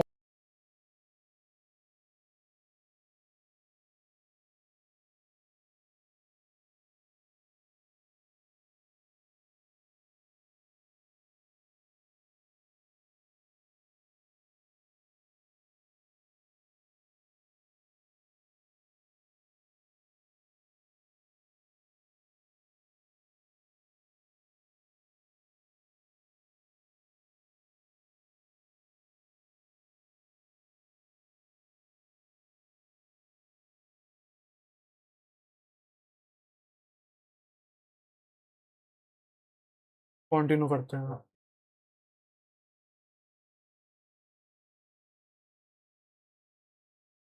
And they established their own culture and history within Deepnest. They used looms of silk to weave stories, spells, and shields. One thing we know for sure about Deepnest is that they really didn't want anything to do with Hallownest. The struggles of Deepnest-Hallownest relations would become painfully clear as time goes on, but for right now, it seems like the two remained fairly isolated from one another. Another section of pre-Hallownest includes Green Path. Now, as far as we can tell, the mushrooms, mantises, and spiders of Deepnest didn't worship any higher beings. There is this giant mushroom corpse in the fungal core, but I don't think this is a higher being. I mean, who the hell giant mushroom mantises and spiders of Deepnest didn't worship any higher beings. There is this giant mushroom कौन mantises and spiders of Mantis Deepnest spider of didn't worship any Deepnest, higher okay. beings. There is this giant mushroom corpse in the fungal core, but I don't think this is a higher being. I Higher mean, who being the का hell would reference want to तो worship था a बहुत. fat ass mushroom? Fat ass slugs? Now that's कोई dope. slug तो देखा The नहीं था land we मैंने. know as Green Path was created by the higher being known as Un. Un used her great mind to dream the vegetation of Green Path into the once barren caverns. Un's followers, the Mosskin, were also born out of Un's dream, making her their creator. Green Path at its height was actually much larger than we see in game. At one point, Green Path stretched into both modern-day Queen's Garden and possibly Fog Canyon. Green Path's citizens showed themselves to be a fairly developed society.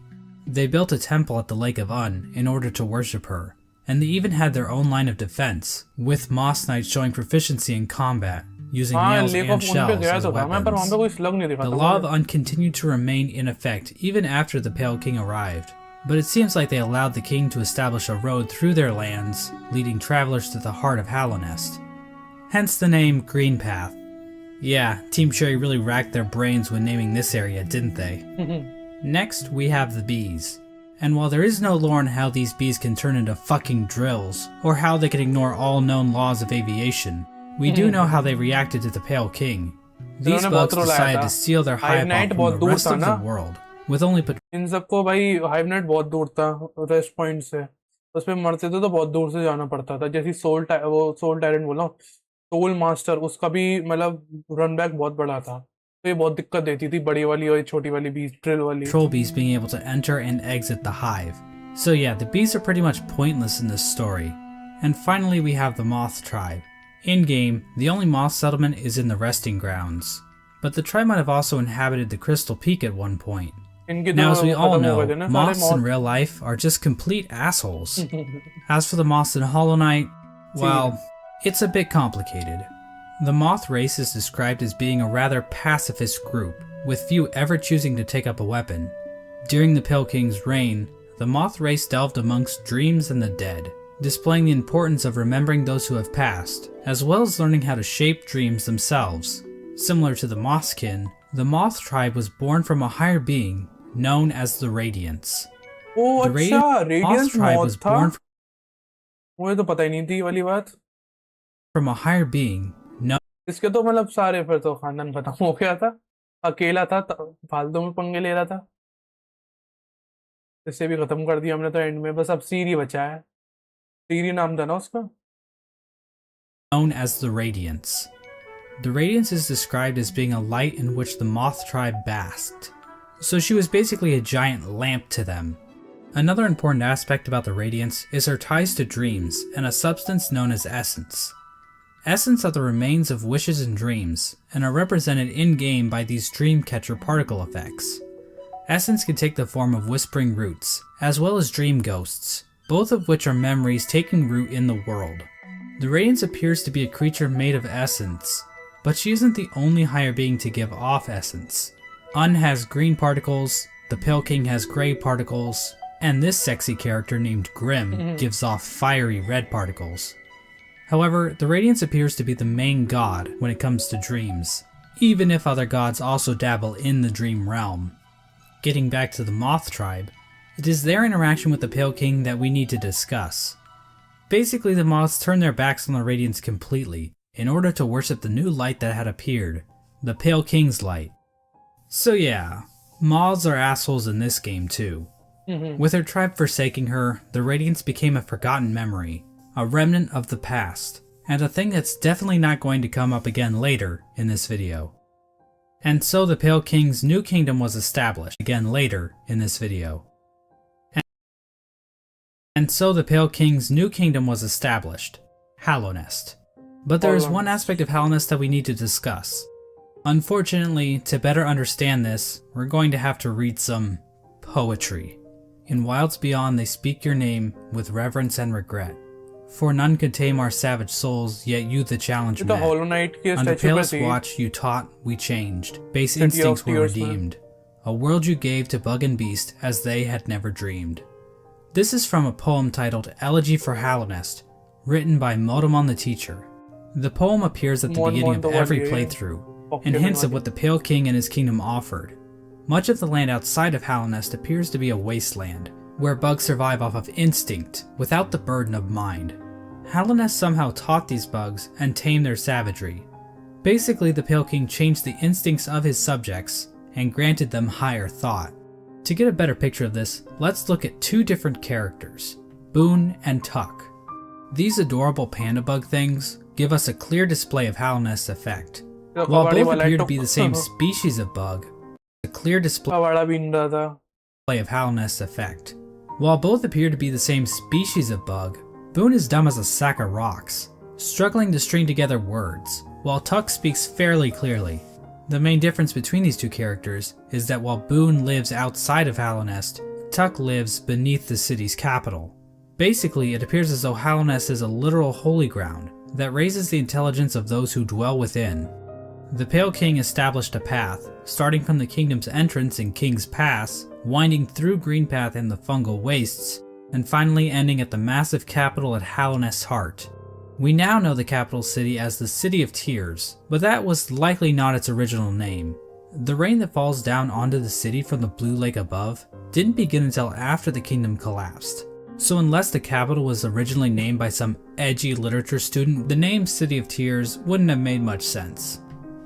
The king's motivation for all this appears to have been his desire to be worshipped. The citizens of Hallownest believe that the Pale King created the world and everything in it. Shrines to the king can be found scattered throughout the kingdom, and king's idols were created and distributed to followers of the king. Despite the worship, the Pale King often kept himself hidden from his subjects, possibly to hide his blemishes. I mean, if you look at the size of the real Pale King to his statue in the ancient basin, the man is clearly overcompensating. The Pale King's White Palace was also built underneath the city, separating him from his subjects even more so. At the same time, certain powers became shunned in Hallownest, though we don't know for sure if the Pale King had anything to do with this. Lifeblood is a blue liquidy substance that leaves those who drink it feeling refreshed. However, the use of lifeblood was seen as a taboo, and those who used it were demonized as heretics. The use of soul for combat was also shunned. Soul is a sort of life force in Hollow Knight that animates the bodies of living creatures. But some characters are able to control the soul of others to conjure powerful spirits. But aside from a few exceptions, no citizens of Hallownest ever use this power. However, the Pale King didn't rule alone. There was another higher being in the mix, a being known as the White Lady. The White Lady is a weird brute-like being that can be found in the modern-day Queen's Gardens. She is encased in a strange cocoon, and we know very little about her.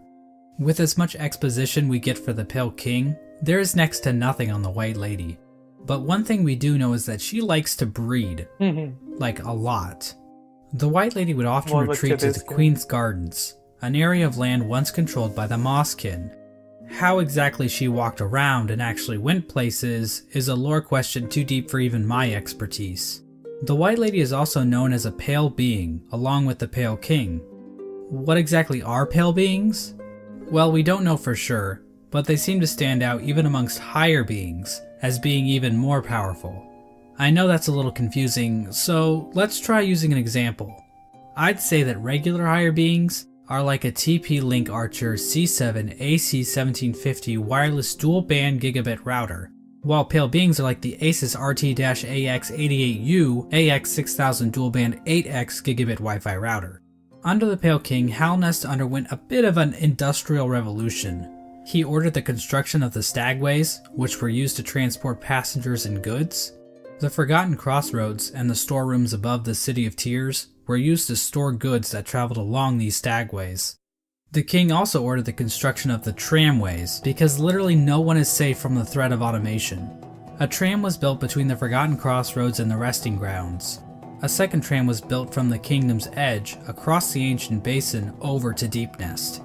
And then a third tram was started in Deepnest and attempted to go further into Deepnest. Not sure how useful that would have been to the bugs of Hallownest, but whatever. The Pale King's a smart guy, I'm not gonna question him. But anyway, the Pale King's super smart plan to build a tram in Deepnest ended up getting a few of his tram workers killed. The bugs of Deepnest rejected the Pale King's attempt to build a tram in their territory, further cementing the poor relations shared between the two groups. Aside from convenient fast travel, regular pathways were also used to cart goods around the kingdom. From this was born probably one of the most important groups in Hallownest, and perhaps even all of fiction. An elusive guild of bugs, simply known as the Menderbugs, took to maintaining the various signs scattered throughout Hallownest. From the journal entry of one Menderbug, we can catch a glimpse into their ancient and unknowable minds. Dear, dear diary, isn't life just the most beautiful thing? Fixing signs, mending posts, let them break, I say. I'm a better mender ये for तो हम all that तोड़ते जाते थे repairing. भाई, तोड़ते ही थे हमें से जब भी जाते थे आते थे। ये साइंस समझ गए साइंस क्या है।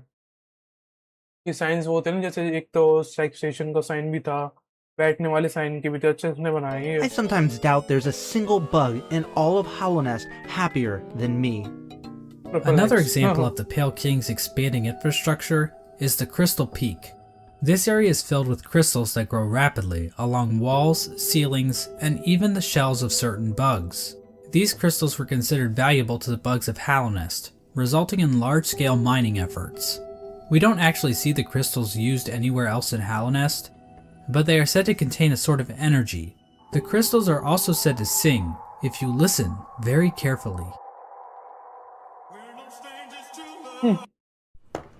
अबे साले। केस पाक 99 rupees. 200 वाली डीओ 99 में सिर्फ मेरे लिए एक केस पार्क 99 rupees. 99 में मेरे लिए हाँ समझ गए भाई।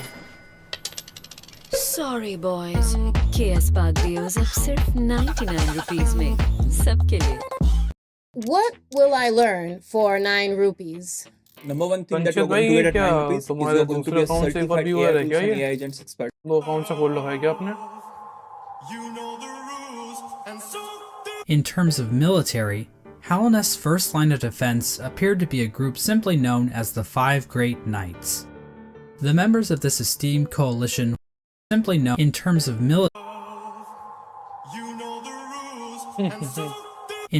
military, Hallownest's first line of defense appeared to be a group simply known as the Five Great Knights. The members of this esteemed coalition were Ogrim, तो ये तो Hagamol, टंग डिफेंडर है Zamir. 2 Of मिनट this कौन कौन है esteemed coalition were Ogrim, Hagamol, Zamir, Drya, and Isma. For being so important, most of the information about these knights has been lost to time. Ogrim is the knight we know the most about, since he is one of the few knights still alive during the events of the game. Ogrim expressed a great amount of loyalty towards the king, and he maybe had something going on with Isma, but we really don't know. Hagamol was known for his sense of humor and his soft-spoken voice, but at the same time, he was also dummy thick. Mysterious Samir arrived in Hallownest from a serene land, bringing with her a collection of ये delicate तो मैंने flowers. वैसे देखा था videos पे At इस पे some भी point, मैंने she गया also got into a relationship with a mantis, but not just any ये mantis, मर गया था a daughter of one of the mantis lords. So yeah, it seems like these great knights were slaying in more ways than one. All we really know about Drya is that she was fierce, caring, and wise. As for Isma, she was described as being kind. She also appears to be some sort of weird plant life form, but there's no information on where she's from or what her powers were. The Five Great Knights played an important role in the Champion's Call, the Knotted Grove, and the Battle of the Black Worm. We have no idea what these events were or how they affected Hallownest, but they sound cool nonetheless. During Hallownest's reign, there was another strange area that seemed to exist separate from the Pale King's rule. Carved out of the corpse of an ancient bug that seemed to exist separate from the Pale King's rule. Carved out of the corpse of an ancient bug, an area called the Colosseum of Fools was constructed, and it was a destination for warriors from outside Hallownest. The sole purpose for fighting in the Colosseum appeared to be simply for glory, with a mysterious figure known as the Lord Fool overseeing the combat. We don't know when the Colosseum was constructed or if the Pale King was involved, but one of his servants, the Pale Lurker, became a champion in the Colosseum, perhaps indicating the Pale King's approval. And finally there was the Royal Waterways, where the fecal excrement of the kingdom was washed out into the fungal तुम्हें royal waterways नहाला था भाई ये पूरा वही feel आ रही थी यहाँ पे आके ये नहाला था पूरा इस किंगडम का wastes. This area saw the rise of a species of parasite-like creatures called the यहाँ पे flukes. पैरासाइट्स भी थे भाई The flukes spawned from the fluke marm, a giant monster with cavities in which tinier flukes live. There really isn't too much lore involved with the flukes, but I do need to point out that the fluke marm is canonically a MILF. Like, that's not even debatable. The sky is blue, 2 + 2 = 4, and we all want to fuck this thing. No, And so this was the kingdom of Hallownest We at are its not. height. Hallownest was a vast kingdom I connected don't by know a any. network of the kingdom of Hallownest at its height. Hallownest was a vast kingdom connected by a network of this was the kingdom of Hallownest at its height. Hallownest was a vast kingdom connected by a network of stagways and tram stations. The bugs of Hallownest mourned their dead in the resting grounds, engaged in commerce using Geo, the de facto currency of the region, and a thriving capital located in the middle of the kingdom. The Pale King had succeeded in crafting a full-blown society, but we all know there are pitfalls to living in a society. As the suspiciously knowledgeable Hunter points out in his journal, the Pale King had created a population of weak and pathetic creatures. The bugs of Hallownest did not hunt for their own food, and had become complacent with their comfort. This is even more obvious with the east wing of the capital. These greedy members of Hallownest's high society became complete cowards, obsessed with riches and plumb from excess wealth. The Wait, bugs Allah. living in Hallownest Just Prime survive. looked World quite war. different than the instinctive simpletons they once अमीर were. गरीब और गरीब Their savagery had been replaced with intelligence, and through that intellect, they gave the Pale King the devotion and service he desired. And while there were a few snags along the way, they were shining times for the king and his subjects. इसका area Resting at मतलब the वो था threshold जहाँ of पे इसका Hallownest is a prom था, shrines for the king यहीं पे बैठता था ये पेल and king. his subjects. Resting at the threshold of Hallownest is a strange lore tablet, proclaiming Hallownest to be the last and only civilization. It calls Hallownest an eternal kingdom. This appears to have been the Pale King's goal, for Hallownest to stand against a wasted world as a final beacon for civilization. And that was the Pale King's ultimate folly, to think that he could succeed where so many others had failed before. Long before the Pale Kings or the Barry Bensons of the world, the land of Hallownest was controlled by an ancient caste. Hints of Hallownest's history are littered throughout the land, with the most notable examples being the soul totems and arcane eggs. One sect of these ancient bugs didn't worship a god like the Pale King or any lord, but instead a dark and mysterious substance known as It's the the Void. Void. This ancient caste once also tried to lay claim to the entire land of Hallownest, but they too failed. In his quest to conquer all of Hallownest, the Pale King had made an enemy long forgotten, an enemy that was about to be remembered. इस सब इस radiance का करा है भाई। I mentioned earlier that the Moth tribe entirely forgot about the Radiance in order to worship the Pale King, but that isn't quite true. ये दिक्कत हो गई, पेल किंग को वर्शिप करने के चक्कर में इन्होंने रेडियंस को करना भूल गए। Memories of her still उसने इनकी lingered, लंका and लगा दी। hushed whispers of faith kept the Radiance alive. At the summit of the Crystal Peak, a location known as Hallownest यहाँ पर Crown, आए थे, हमको a कुछ strange मिला था, यहाँ पे collection of पेल glyphs और can मिला be था। found. Joining these glyphs is a statue of the Radiance, presiding over the kingdom below. This old summit is the sole standing shrine left to the Radiance. This was built in order to keep the memory of the Radiance alive. The Radiance's light began to appear in the dreams of Hallownest citizens. This light manifested itself in an infection that ravaged through the kingdom's tunnels. Those infected would fall into a deep sleep and awaken with broken minds. Some of the lesser bugs tried to resist the Radiance's light, which only resulted in them being consumed by it even more so. Many infected bugs lost their wills and began attacking bugs that weren't infected. The infection also twisted the bodies of its hosts, causing them to bloat and occasionally develop orange cysts on their bodies. For many victims, they were reverted back to their basic instincts, carrying out the duties they once fulfilled in life, but now as mindless slaves. Those caught up in the infection were linked into the Radiance's hive mind, allowing her to control their bodies if needed. As the infection spread across Hallownest, many groups looked to solutions to fight off the Radiance's light.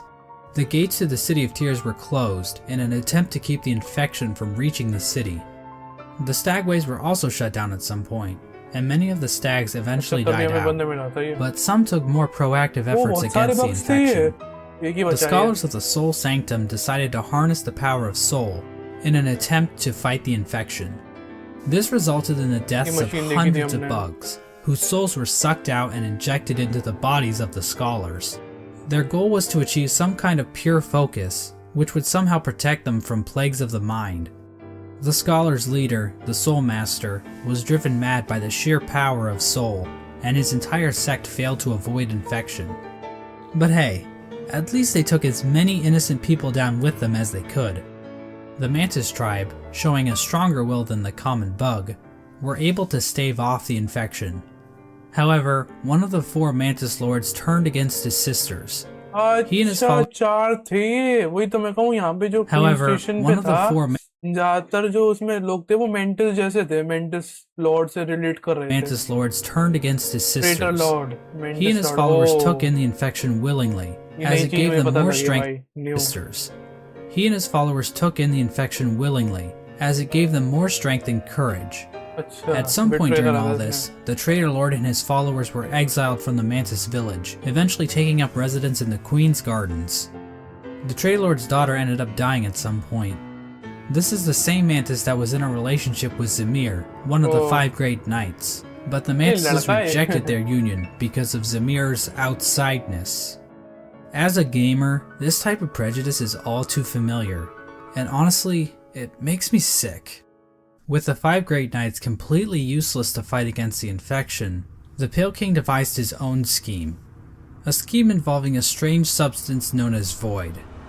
As I mentioned earlier, the Pale King's White Palace was built in an area called the Ancient Basin, but his castle wasn't the only noteworthy thing down there. At the bottom of the Ancient Basin was the entrance to a pit known as the Abyss. Within the Abyss was a lake composed of void. The Pale King realized that this void could be given form, as evidenced by an imprint of such deep within the Abyss, possibly left there by the ancient civilization that predated Hallownest. The Pale King devised a workshop in his palace, where he placed void in armor shells imbued with soul, creating servants known as King's Molds and Wing Molds. These void creatures were somehow imprinted with the desire of the Pale King, so that they would serve him. It isn't clear when the Pale King started making these creatures. There is evidence to imply that even common bugs were aware of King's Molds, but the point is, the Pale King turned to the void in order to create another creature, one that he believed could contain the Radiance and her infection. He tried to create a pure vessel. The Radiance's infection needs its host to have a will and a mind in order to the Radiance and her infection. He tried to create a pure vessel. The Radiance's infection needs its host to have a will and a mind in order to enslave it. A pure vessel would be a creature made of void designed to lack those features. The Pale King believed that by harnessing the void inside a pure vessel, he would be able to stop the infection and keep Hallownest lasting eternal. But his method for creating this so-called pure vessel was incredibly cruel.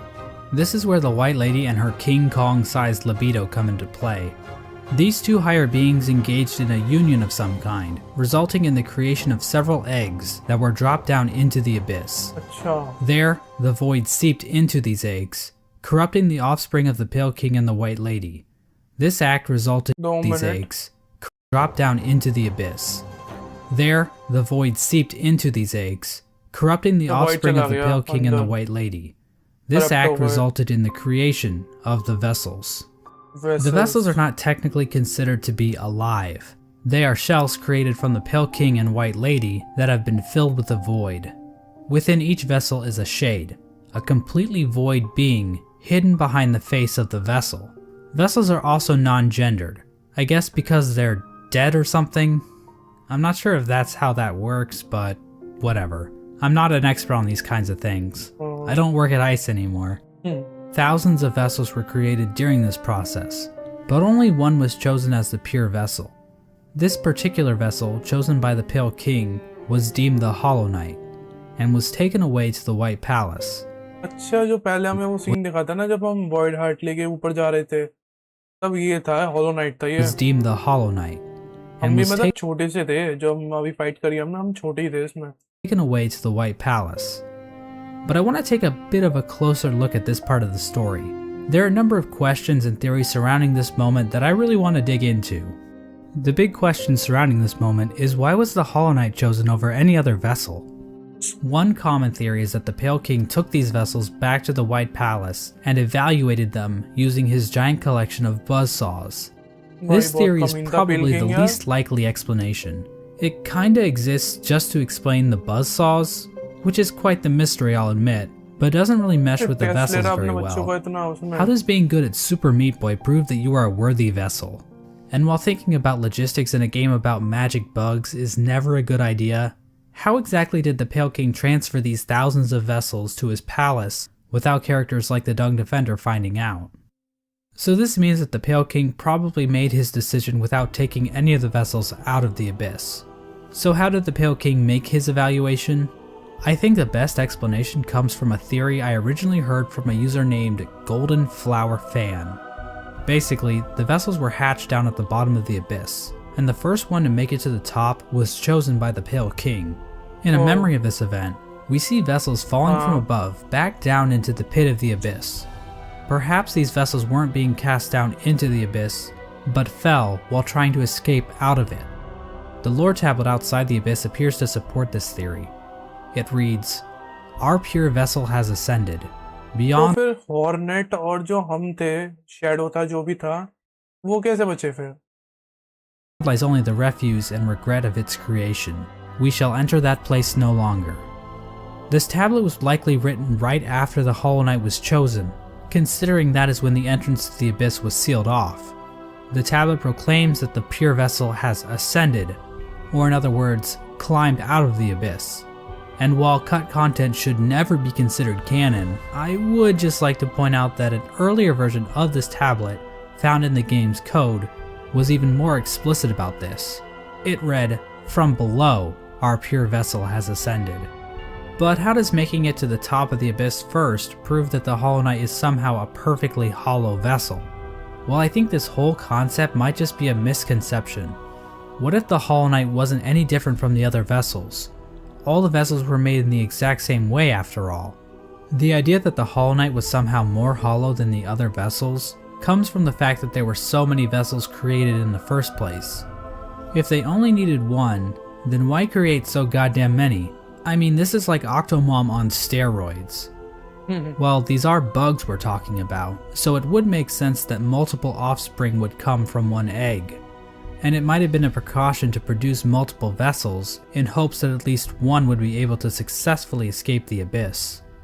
Now another explanation could be that the Pale King just yeeted other vessels that made it to the top first, after determining that they weren't hollow, which would better explain why so many were created. Ultimately, the exact details aren't super important, but I do find it interesting how many different interpretations can be pulled from this part of the lore. After the Hollow Knight was chosen, the Pale King sealed the doorway to the Abyss, leaving the discarded vessels to rot away in darkness. These actions were not taken lightly by the Pale King or the White Lady. Both participants expressed shame in what they did, but saw no other option to save the kingdom. But the vessels weren't the only poor saps sealed away in the Abyss. No other option is बच्चे पैदा ही करे थे वो kingdom को save बचाने the के लिए. kingdom. But the vessels weren't the only poor saps sealed away in the Abyss. There's also a lighthouse that was built on top of a naturally formed spire, its light shining down on an ocean of abyss below. Inside was one of the Pale King's royal retainers, who was left in charge of keeping the lighthouse turned on. So this brave soul was willingly sealed in a dark and dangerous tomb for the rest of his life, just so he could not pull a lever. Well, at least he was living with purpose. With the Abyss sealed and the Hollow Knight chosen, the Pale King's plan was beginning to come together. The Hollow Knight was raised and trained to prime form, causing it to grow several times its original size. We don't know exactly why this happened, but I guess the Hollow Knight is just a grower and not a shower. We know that the Hollow Knight was trained to use a nail, but why was this even necessary? One possible explanation is that the Hollow Knight needed to protect itself in case an intruder tried to kill it. You know, like the player. Or perhaps this was important in the process of containing the Radiance. Unfortunately, the details of that are never fully explained. The Hollow Knight might have somehow focused the Radiance inside itself, but Team Cherry gives us no explanation of how that might have worked. But that still wasn't enough for the Pale King. Additional seals were needed in order to protect the Hollow Knight's physical body while the Radiance was trapped inside of it. To achieve this, the Pale King sought the help of three particular bugs, who would later be known as the Dreamers: Lurien the Watcher, Motomon the Teacher, and Hera the Beast. Lurien is definitely the most mysterious of the three Dreamers. He lived in the Watcher's Spire in the City of Tears. From there, Lurien watched over the city with his telescope. Lurien was a pretty big fan of the king, so it probably took little convincing for him to lie down for him. Lurien might also be tied to another strange incident that occurred in the City of Tears. Hidden on some of Lurien's lore tablets are images of jars, the same jars that can be found stockpiled in the Tower of Love. This building sits on the outskirts of the city, and is the setting of one of the most bizarre bosses in the game, the Collector. The Collector is a void construct that appears to have been made from the same mold used to create the King's molds. But the Collector is unique because, well... Good grief, he's naked! The Collector stayed in the Tower of Love with a noble bug who likely owned the establishment. In the tower, a number of bugs can be found captured in jars, implying that these two were tasked with collecting these creatures. However, the Collector somehow became obsessed with grubs, creating a map to keep track of grubs it captured in jars. as well as keeping a strange shrine displaying a grub in the style of the Vitruvian Man. Eventually, the bug staying with the collector decided to lock it inside the Tower of Love, and fled to the Queen's Gardens, where it died, likely due to overexposure to the void. Despite being locked up in the tower, the collector is still spotted by the hunter at some point, which either means this only happened recently, or the hunter has been farting around in Hallownest for a long ass time. We have no idea what these creatures were trying to do. It's implied that the collector was trying to preserve the creatures of Hallownest, perhaps trying to protect them from the spread of the infection, but we don't know where the collector's obsession with grubs originated, and while Larian does seem connected to all of this, we don't know how involved he was with this operation, or what its end goal exactly was. Motomon the teacher lived in the teacher's archives, a library built atop a lake of acid in the Fog Canyon. The lower half of her body consists of tentacles, making her a popular subject for the thriving Hollow Knight R34 community. The archives and the Fog Canyon as a whole are also filled with these strange Metroid knockoffs. These creatures are likely related to Motomon in some way. They could be her live offspring, her test tube babies, or possibly even her shit. Motomon uses futuristic cathode ray tube things to store information about Hallownest. Several terminals in the teacher's archive go into detail about the Pale King's plan to defeat the Radiance, indicating that Motomon had intimate knowledge of what she was taking part in. Finally, the Pale King sought the help of Hera the Beast, the Queen of Deepnest. Now, as I mentioned earlier, relations between Hallownest and Deepnest were kinda not great. Unlike the other two dreamers, Hera needed to be convinced in order to help the Pale King. Hera would eventually agree to become a dreamer, in exchange for a child. The Pale King agreed, and the two engaged in a dalliance, which is a fancy way of saying they totally boned. The White Lady was okay with this, which is a child. The Pale King agreed, and the two engaged in a dalliance, which is a fancy way of saying they totally boned. The White Lady was okay with this arrangement. In fact, she might have been watching from the closet. The motive behind Hera's request is never elaborated on, but it appears as though the King of Deepnest was dead at this point. Hera was a common bug, so perhaps she desired the Pale King's pale seed so that her child could be of high birth. The bargain between Hera and the Pale King resulted in the birth of Hornet. The bargain between Hera and the Pale King resulted in the birth of Hornet. She became known as the gendered child, because unlike the Pale King's other children, Hornet was not hollowed out by the Abyss. Hera and Hornet spent little time together, as Hera had to make good on her end of the bargain. And so the three dreamers were put to rest. Through their actions, a seal was placed over the black egg, prohibiting entrance into the chamber. These dreamers also had their own protection. At the base of Lurian's spire, the Watcher Knights guarded access to their master's body. Motomon's body was protected by a giant jellyfish named Umu. On top of this, Motomon entrusted her servant Quirrell with a mask which would be required to break an additional seal she had placed over herself. So she basically is double wrapping herself. As for Hera, we're not really sure what protected her, since it is never actually seen in-game. We don't know where this creature is hiding, but whoever it is, they really suck at their job. Now there appears to be one more element to the Pale King's plan, involving the Weavers. Hidden away in the Weaver's den is an incomplete seal of binding, woven from silk. This design prominently features the Hollow Knight's head, and can be found in the White Palace, as well as blocking the exit during the Hollow Knight fight. Silk spools created by the Weavers can be found in the Stag Station in Deepnest, as well as the Stag Station next to the White Palace. These spools can also be found in the Pale King's workshop. We know that the Weavers were closely tied to Hera and Hornet, so their actions might have been a part of the deal between the Pale King and Hera. Once the Hollow Knight was ready, the Radiance was somehow channeled into the vessel, which was then placed inside of a giant black egg located in the Forgotten Crossroads. This egg was built to sustain the Hollow Knight, and itself appears to be fashioned from void.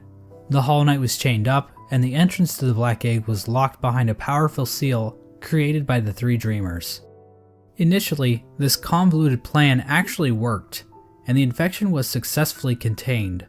तो यहाँ से हमारी Memorials to Hollow the Knight Hollow की Knight and the starting होगी, Dreamers मतलब were जो erected game in के the City of Tears and the Resting Grounds. But this is the part of the story where things get a little bit hazy. By the time these मतलब इसके बाद हमारी basically उसकी game की starting हो जाती है, मतलब गेम की स्टोरी की स्टार्टिंग हो जाएगी हमारी यहीं से। हमारा होलो नाइट कैसे, वो शेड कैसे आया, शेड नहीं सॉरी, हमारा मेन प्रोटैगनिस्ट शायद शैडो नाम है उसका, वो कैसे आया, उसकी स्टोरी क्या है, वो फिर से मतलब इन्फेक्शन फिर से आने को लग गया, उसके बारे में। ये तो स्टोरी का प्रीक्वल टाइप का statues बताया were अभी इसने। constructed, citizens had taken to writing on parchment woven from spider's silk, which was all destroyed when water started pouring down onto the city. We don't know how long the Hollow Knight was able to completely contain the infection. Bugs from Dirtmouth used to go to the Temple of the Black Egg to pray, saying they felt at peace within the walls.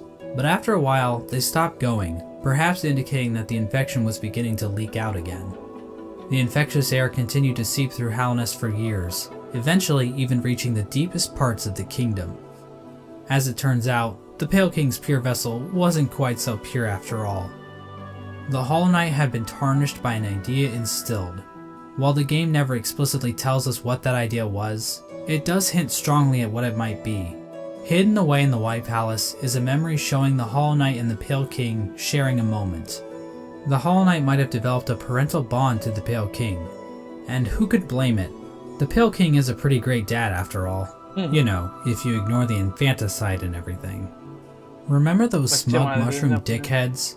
Well, it turns out their trust in the Pale King was a complete mistake. That shared mind isn't looking too good now, is it? In the fungal core, the corpse of a giant mushroom lies dormant. Its final thoughts were, "Pale worm, what good to see a demise unavoidable?" This could imply that the Pale King always knew that his kingdom was doomed. All he could do was delay the inevitable. This is likely the moment when Hallownest as it once was entirely collapsed. The Hollow Knight had not completely stopped the infection, and while it may have taken a while, Hallownest was eventually brought low. It's at this point that characters and areas begin to resemble as we know them in-game. When it became clear that the Hollow Knight was not able to contain the Radiance, the Pale King resorted to his final plan. You just ordered from Myntra. Congrats! Basically वो You मतलब just hold नहीं कर पाया overpaid. Radiance को Every पूरी तरीके Myntra से, वो order लीक you कर ही placed रहा था, without buy had taken overpowered कर रहा था time to time. He fucked off, hiding himself, his White Palace, and his Pale Court in the Dream World. At this point, himself, the Pale King resorted to his final plan. He fucked off, hiding himself, his White Palace, and his Pale Court in the Dream World. At this point, all of the furniture in the palace was covered under white sheets, similar to how people in the real world cover their furniture while away on long trips. The palace was also completely covered with thorns and buzzsaws, similar to how people in the real world cover their houses with thorns and buzzsaws. The Pale King would eventually pass away while sitting on his throne in the White Palace. There's no confirmation on what killed him, but there are a few things to consider. The throne room is incredibly dark compared to the rest of the palace, and the particle effects and ambient track in this room are identical to that of the Abyss. All of the king's molds surrounding the Pale King are dead. The ancient basin itself also has become stained with the presence of void, as it can be seen as high as the rundown elevator shaft leading back to the city. Remember that bug that was sealed away in the Abyss to make sure the lighthouse wasn't turned off? Well, the lighthouse was turned off. I guess that whole living with purpose thing is a crock of shit after all. It seems as though the Sea of Void itself actually convinced this bug to betray his king and turn off the lighthouse. Now I know what you're thinking. Exactly how conscious is the Void? Is the Void able to think for itself? Can it form strategies? Does it host a podcast? Well, according to this Chozo statue ripoff, the Void is powerful, but not unified. So while it can thrash around at things that come near it, or call out in unison to turn off a light, it's not a single conscious being. Getting back to the Pale King, one could argue that the Void might have played a role in his ultimate demise, and I've argued that viewpoint in the past. वही void ने consume कर लिया, वो void ने इनको betray कर दिया था, तुम्हारे guards को जो light house को guard कर रहे थे उन्होंने बंद कर दिया, वो आ गया, हमने खोला तो था उसे पार करने के लिए. We have to remember that there isn't enough evidence to know for sure. As an expert lawyer and a good friend of mine, Johnny Cochran once said, "Any evidence that the Void was involved in the Pale King's death is circumstantial. My name is Johnny Cochran." Just above the White Palace, the bugs in the City of Tears weren't faring much better. Even if we ignore the fact that the infection was still around, there were other issues that helped lead to the city's downfall. Due to the gates being sealed, some bugs resorted to cannibalism in order to avoid starvation. And there's also that metric fuckton of corpses lining the walls of the Soul Sanctum. When all was said and done, the only citizen left standing is Eternal Emelita, who just laughs her ass off about it like she's a fucking Dark Souls character. The White Lady ends up in a cocoon deep within the Queen's gardens. She decided to place bindings on herself in order to keep her from spreading her seed. She claims that this is because of the shame she feels in helping the Pale King create the vessels, but honestly, it's probably just her kink. The White Lady create the vessels claims she decided to place bindings on herself in order to keep her from spreading her seed. She claims that this is because of the shame she feels in helping the Pale King create the vessels, but honestly, it's probably just her kink. The White Lady also diminished her power, possibly as a way to keep herself hidden from unwanted visitors. Outside her cocoon, Drya stood guard, protecting her queen from the violent traitor mantises. Drya is eventually killed off by these bugs, which is actually pretty pathetic if you think about it. I mean, we're talking like the Netgear WPN824N N150 wireless router pathetic. Speaking of great knights dying pathetically, let's move on to Hagemul. Hagemul held the city crest, a key used to open one of the gates to the City of Tears. At some point, Hagemul's armor shell was stolen by a maggot. Now, maggots were generally looked down upon and forced to do menial labor. They were incredibly weak, and basically deserved all of the discrimination they got. But this one maggot decided to turn the tide, so he stole Hagemul's shell so that he could defend his downtrodden brothers. His actions weren't motivated by the infection, but instead was the result of how hierarchical caste systems will always lead to revolution from the working class, and that true freedom can only be achieved blah blah blah, capitalism is bad, subscribe to my Patreon. Olgrim moved to the Royal Waterways and started living in shit, changing his name to Dung Defender. Now I love wallowing in shit as much as the next guy, but you'd have to really love shit to put up with living with the flukes. The Dung Defender kept an unwavering sense of duty and loyalty to the king, and love for his fellow knights. So much so that he made shit statues of them. How nice. Olgrim acted as the defender of the pipeways, as well as Isma's Grove. A section of the Royal Waterways became filled with acid, and in the middle of it all rests Isma's corpse, which has been overcome by plant life. Isma is likely the one responsible for this acid blight, but we have no idea what happened to her. Hornet's whereabouts during this time are fairly mysterious.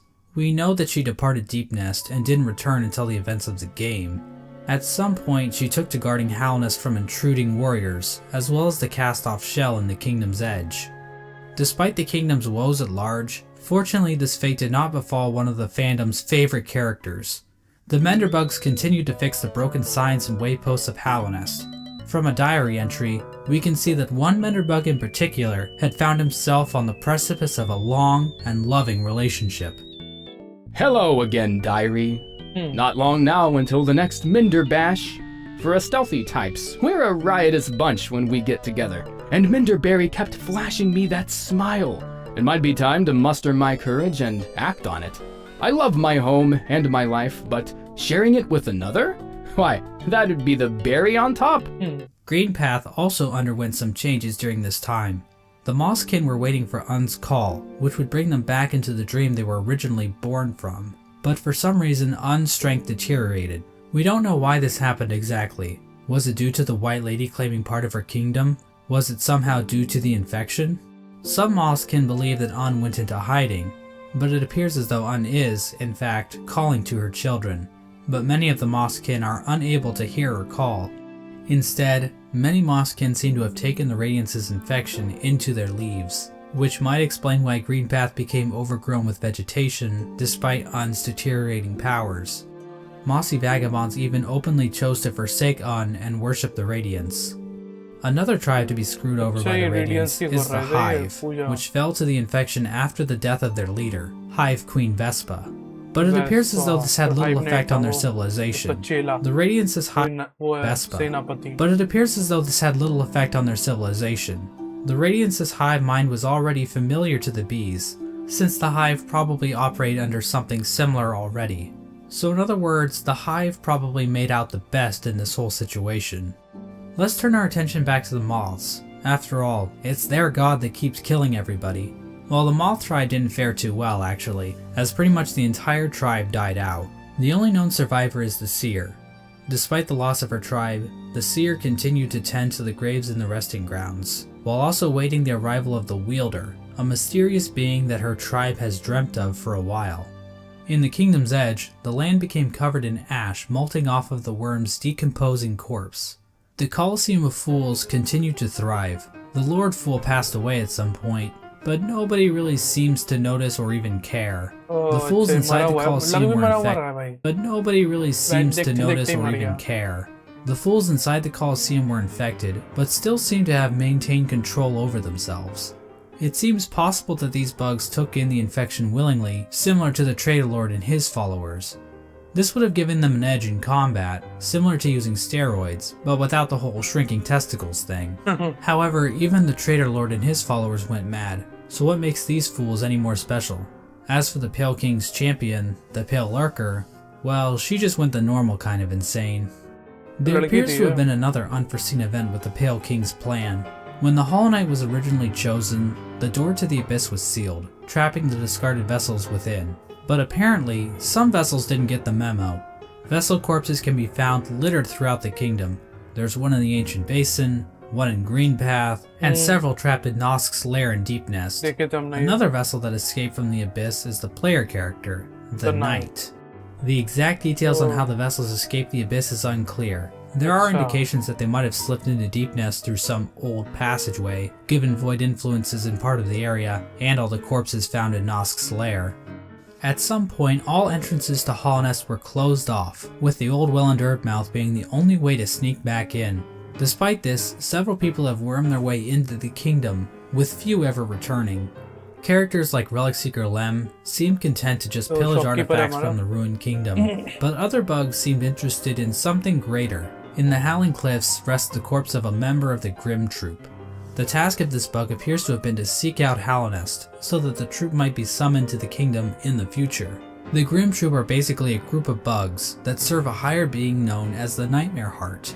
The troop keeps the heart alive by feeding on the nightmares of fallen kingdoms. This process also involves sacrificing the troop master to his own child because... Introducing Cadbury Silk Dubai Chocolate. Hey, look at this cool ass boss battle. Another important group that traveled to Hallownest are the God Seekers. After being abandoned by their old gods, the gods of thunder and the gods of rain, these bugs left their home in the land of storms, seeking out a new god to worship.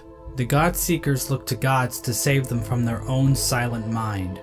While traveling through the wastelands, the God Seekers constructed devices called God Tuners, which helped them seek out new gods. Through this device, they were able to detect the lingering power of the Pale King and find their way to Hallownest. When they arrived, however, the God Seeker was forced into hibernation. She was encased in a strange sarcophagus-like cocoon, which was itself chained up with a lock. It's not clear how this forced hibernation worked, seeing as the cocoon appears to have been made by the God Seeker herself.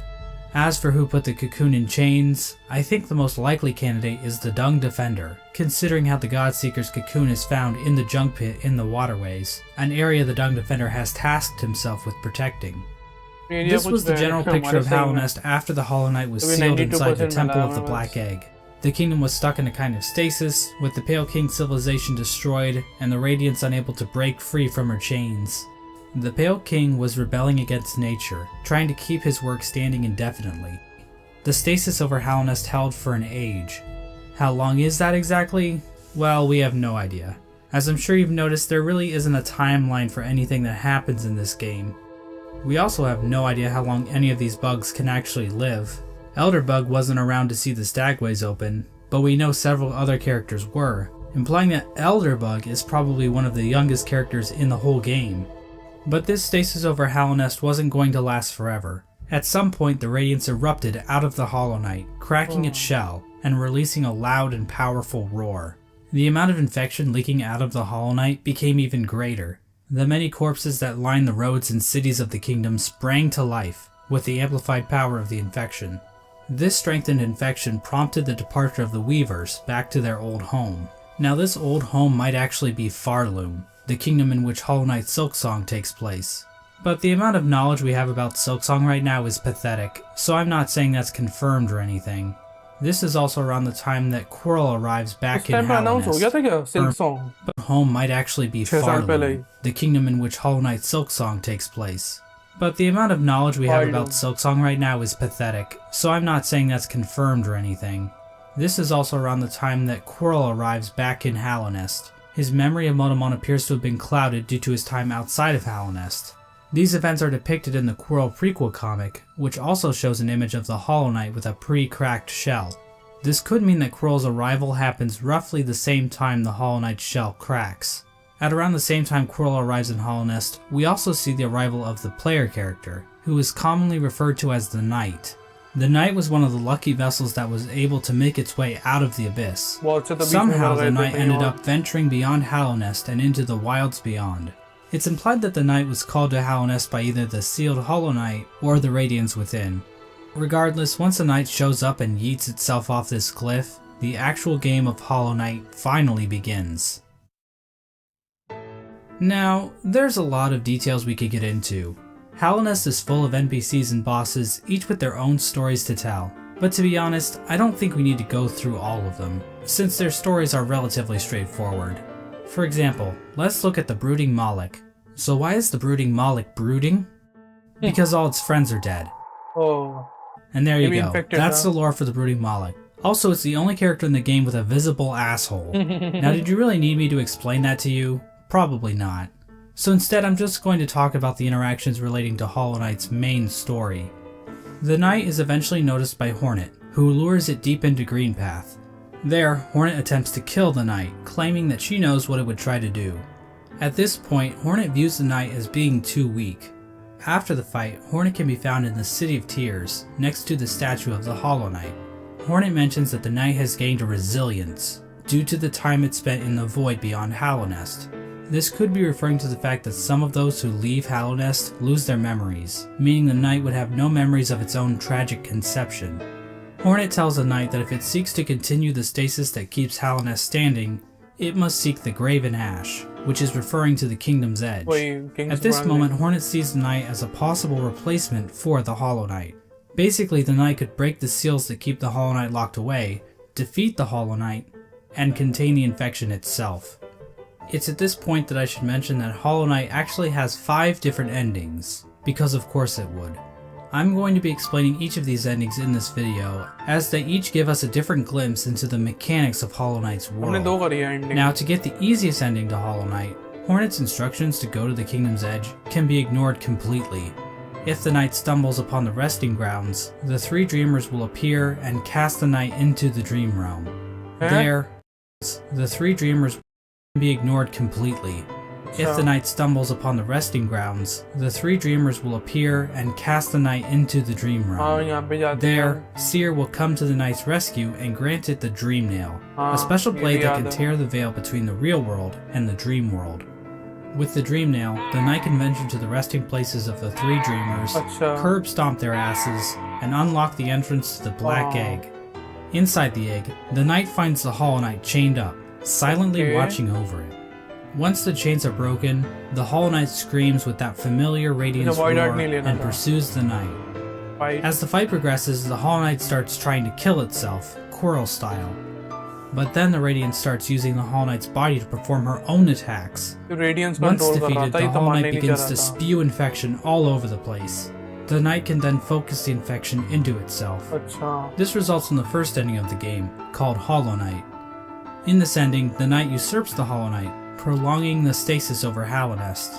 New chains and bindings appear out of fuck if I know, and contain the Knight, and a new seal is placed over the entrance to the Black Egg. Now there is one giant question looming over this ending. Can the Knight actually contain the infection indefinitely, or will the Radiance still manage to break free one day? Before we answer this question, let's look at some of the other events that can transpire while playing the game.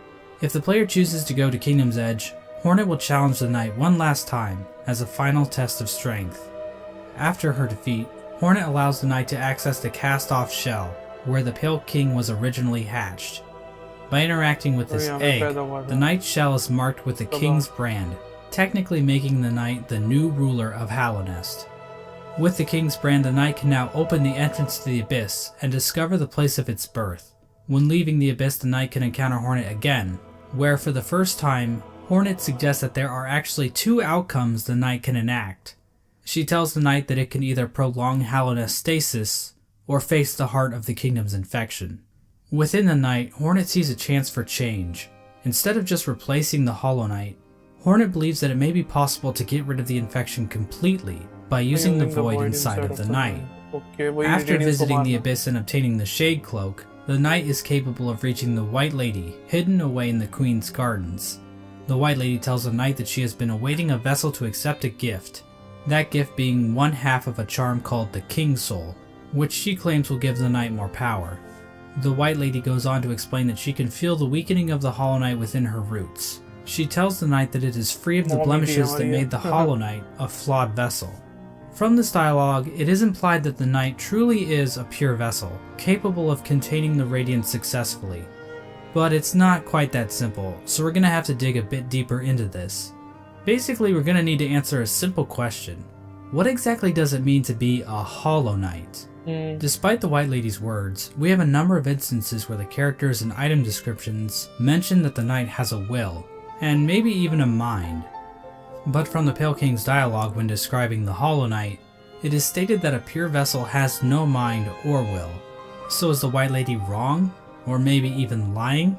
Her eyes have been clouded by time, and she can be tricked into thinking that Ogrim is in the room when the knight is wearing the Defender's Crest charm. She also thinks that Drya is still alive, which...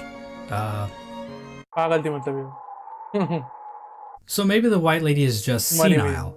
My problem with that theory is that the White Lady states that the vessels stand out to her clearly in a misted world, due to them being her spawn. She also questions whether or not the knight sought her aid, which would imply that the knight must have some kind of will.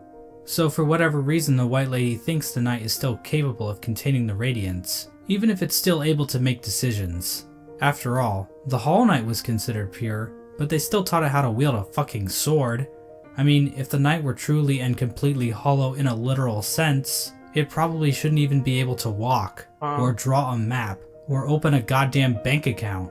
In short, this whole concept of being hollow is so abstract and hard to define, I don't really feel comfortable giving a solid answer on whether or not the knight is or isn't truly hollow, and I think the game leaves room open for other interpretations. Of course, the White Lady's gift is useless without the other half of the King Soul. In order to reach it, however, the knight must travel to the White Palace, locked inside the body of a king's bull. In order to bypass the seal, the knight must use a fully awakened dream nail. It can do this by bringing 1800 essence to the seer, allowing her to sharpen the weapon's blade. If the knight does this, the seer remarks that the knight truly is the wielder that her tribe has been dreaming of. There's no explicit reason why the Moth tribe was dreaming about this supposed wielder so much, but it seems like they believe the wielder would wash away the crimes the Moth tribe committed by turning their backs on the Radiance. The seer seems to know that the knight might kill the Radiance, and she seems accepting of it, ready for her and her tribe to disappear and kill the Radiance, and she turning their backs on the Radiance. The seer seems to know that the knight might kill the Radiance, and she seems accepting of it, ready for her and her tribe to disappear and be forgotten forever. With the awoken dream nail in hand, the knight can travel to the Pale King's refuge and locate the other half of the King Soul charm. When equipped, the King Soul provides a never-ending supply of soul, making it almost useful if it weren't for the insanely high cost of the charm, and the painfully slow rate at which it increases, and the fact that the charm will get replaced in about 5 minutes after you get it. The King Soul charm itself symbolizes the union between two higher beings. To me, this implies that the King Soul is a representation of a vessel, which also was created by the union of two higher beings. With the King Soul in their inventory, the knight now gains access to an area in the abyss called the Birthplace. In this massive pile of vessel shells, the knight can find a giant egg. Dream nailing the egg allows the knight to access its own memory when it was cast down into the abyss. From viewing that memory, the King Soul charm is replaced with the Void Heart charm. The recollection of this event allows the knight to come to terms with the void inside itself. Once the knight has the void heart, the shades in the abyss no longer attack it, and that strange creature that gives the knight the shade cloak calls it the Lord of Shades. In other words, the knight has now bound the once fragmented void under its own will. In other words, the creature that gives the knight the shade cloak calls it the Lord of Shades. Lord of Shades. In other words, the knight has now bound the once fragmented void under its own will, allowing it to control the void in a powerful new way. With the union of the void, the Pale King, and the White Lady, the knight has gained a strength before unseen. It is with this charm that 2 additional endings become unlocked. Hornet will now be standing outside of the Black Egg, offering to help the knight should the opportunity arrive. Midway through the fight with the Hollow Knight, Hornet rushes into battle, subduing the Hollow Knight and piercing its shell. It's at this point that the knight is given the perfect opportunity to enter into the mind of its sibling, fighting the source of the infection head on, and finally putting an end to the Radiance's tyranny. Or it can just stand there and let Hornet get knocked unconscious. If the knight finishes off the Hollow Knight as usual, the sealed sibling ending occurs. Basically, it's the same as the Hollow Knight ending, but now Hornet is in the room too, and her face appears on the door of the Black Egg. It's not clear what exactly this means for Hallownest. This might imply that Hornet is now a dreamer, but she's inside the temple, meaning that no one can actually get in there to kill her should the knight ever start leaking infection. At the same time, Hornet mentions that the bindings of the Black Egg would drain her, so she's probably just going to die anyway, right? Generally, people consider this to be one of the worst endings, but it's worth pointing out that Team Cherry doesn't support any one ending as being the true ending. Each ending is canonical in its own right, and honestly, this ending isn't the worst. At least the knight and Hornet will get to spend some quality time together.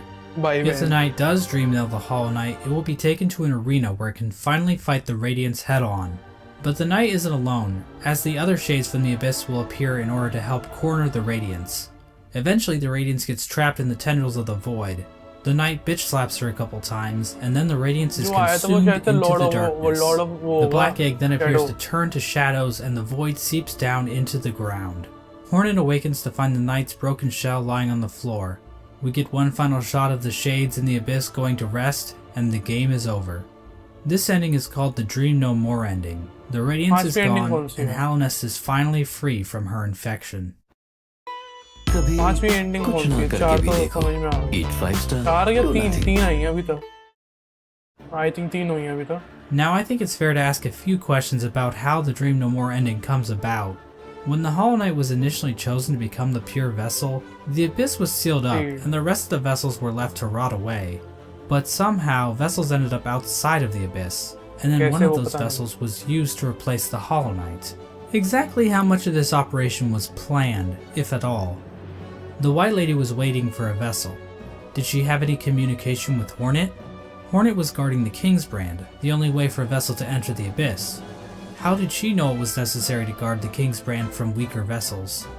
Hell, if the vessels did escape the Abyss by themselves, wouldn't it be pointless to guard the King's Brand, since the vessels could just creep back into the Abyss? Wouldn't it be pointless to guard the King's Brand? Broken Vessel इतना tough नहीं था जितना वो था इसका dream वाला form lost skin. अभी ये नहीं मालूम ये इसका प्राइम फॉर्म था। मैंने तो ये सुना जो भी हमने ड्रीम बॉसेस को हराया है, जैसे हमने जो पहले बॉस हरा दिया फिर उसके बाद हमने जो ड्रीम नेल यूज करके वो उन बॉसेस को हराया, उनका वो प्राइम फॉर्म था।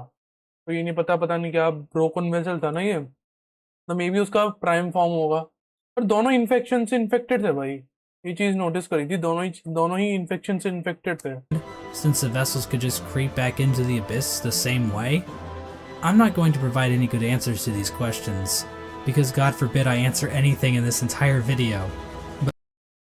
अच्छा संचित, hello brother, new here dude. Hello संचित, अच्छा संचित है भाई। But I do want to नए अकाउंट से आ रहे हैं भाई। तो सही बताऊं ना, देखो बुरा मत मानना, अगर देखो इसमें क्या होता है चैनल में, अगर तुम 2-3 अकाउंट से तुम चलो सब्सक्राइब कर दो, पर उनसे वीडियो देखोगे तभी फायदा होगा मुझे, नहीं तो भाई चैनल क्या होता है, अगर सब्सक्राइबर वीडियोस नहीं देखते, बहुत सारे सब्सक्राइबर अगर वीडियो नहीं देखते हैं तो मतलब चैनल डेड हो जाता है। बेसिकली ये है मेरा कहने का मतलब। तो जो जेन्युइन सब्सक्राइबर होते हैं ना, जो हाँ एक अकाउंट से सब्सक्राइब करे तो वो बढ़िया रहेगा। मुझे लगा एक और दोस्त लाए हो तुम. out that no Chalo, koi plans nahi. to actually produce the Dream No More ending are explicitly stated in-game. So we can only speculate as to whether or not the White Lady or Hornet, or maybe even the Pale King, knew that they could defeat the Radiance by creating a Lord of Shade, or maybe even the Pale King can only speculate the Dream No More ending are explicitly stated in-game. So we can only speculate as to whether or not the White Lady or Hornet, or maybe even the Pale King, knew that they could defeat the Radiance by creating a Lord of Shades like the ये बंदा Knight. कौन है भाई? जो ऊपर इसका मुंह खोल रखा है रेडियंस का भाई. और भाई थैंक यू भाई, आपका सपोर्ट ही चाहिए भाई. ये समझ नहीं आया ये बंदा कौन है भाई ऊपर जो जिसका मुंह खोल रखा है. शायद से ये शेड लॉर्ड होगा. Regardless, the next two endings were definitely not planned. In fact, the last two endings that were added in the Godmaster update almost feel out of place. The Godseekers basically hijack everything to the point where you don't even have to enter the Temple of the Black Egg to beat the game. That's like beating Mario Bros without ever seeing Bowser. But on the other hand, the Godmaster endings basically reinforce that Hallownest does not exist in a vacuum, which can help the world of Hollow Knight feel more real. Because what else is reality but just a bunch of random chaotic stuff happening all the time? If the knight finds the Godseeker in the junk pit, it will be able to enter her mind and refight all the bosses in the game. This is part of the Godseeker's ritual. They basically attune to the resonance of gods through ritual combat. This allows them to ascend their minds higher and eventually, through the use of godly focus, achieve communication with the god sleeping in Hallownest's heart, the Radiance. Now I know what you're thinking. That's a pretty convoluted little religious practice they have going on here. What's next? Are they going to start measuring the knight's Theon levels?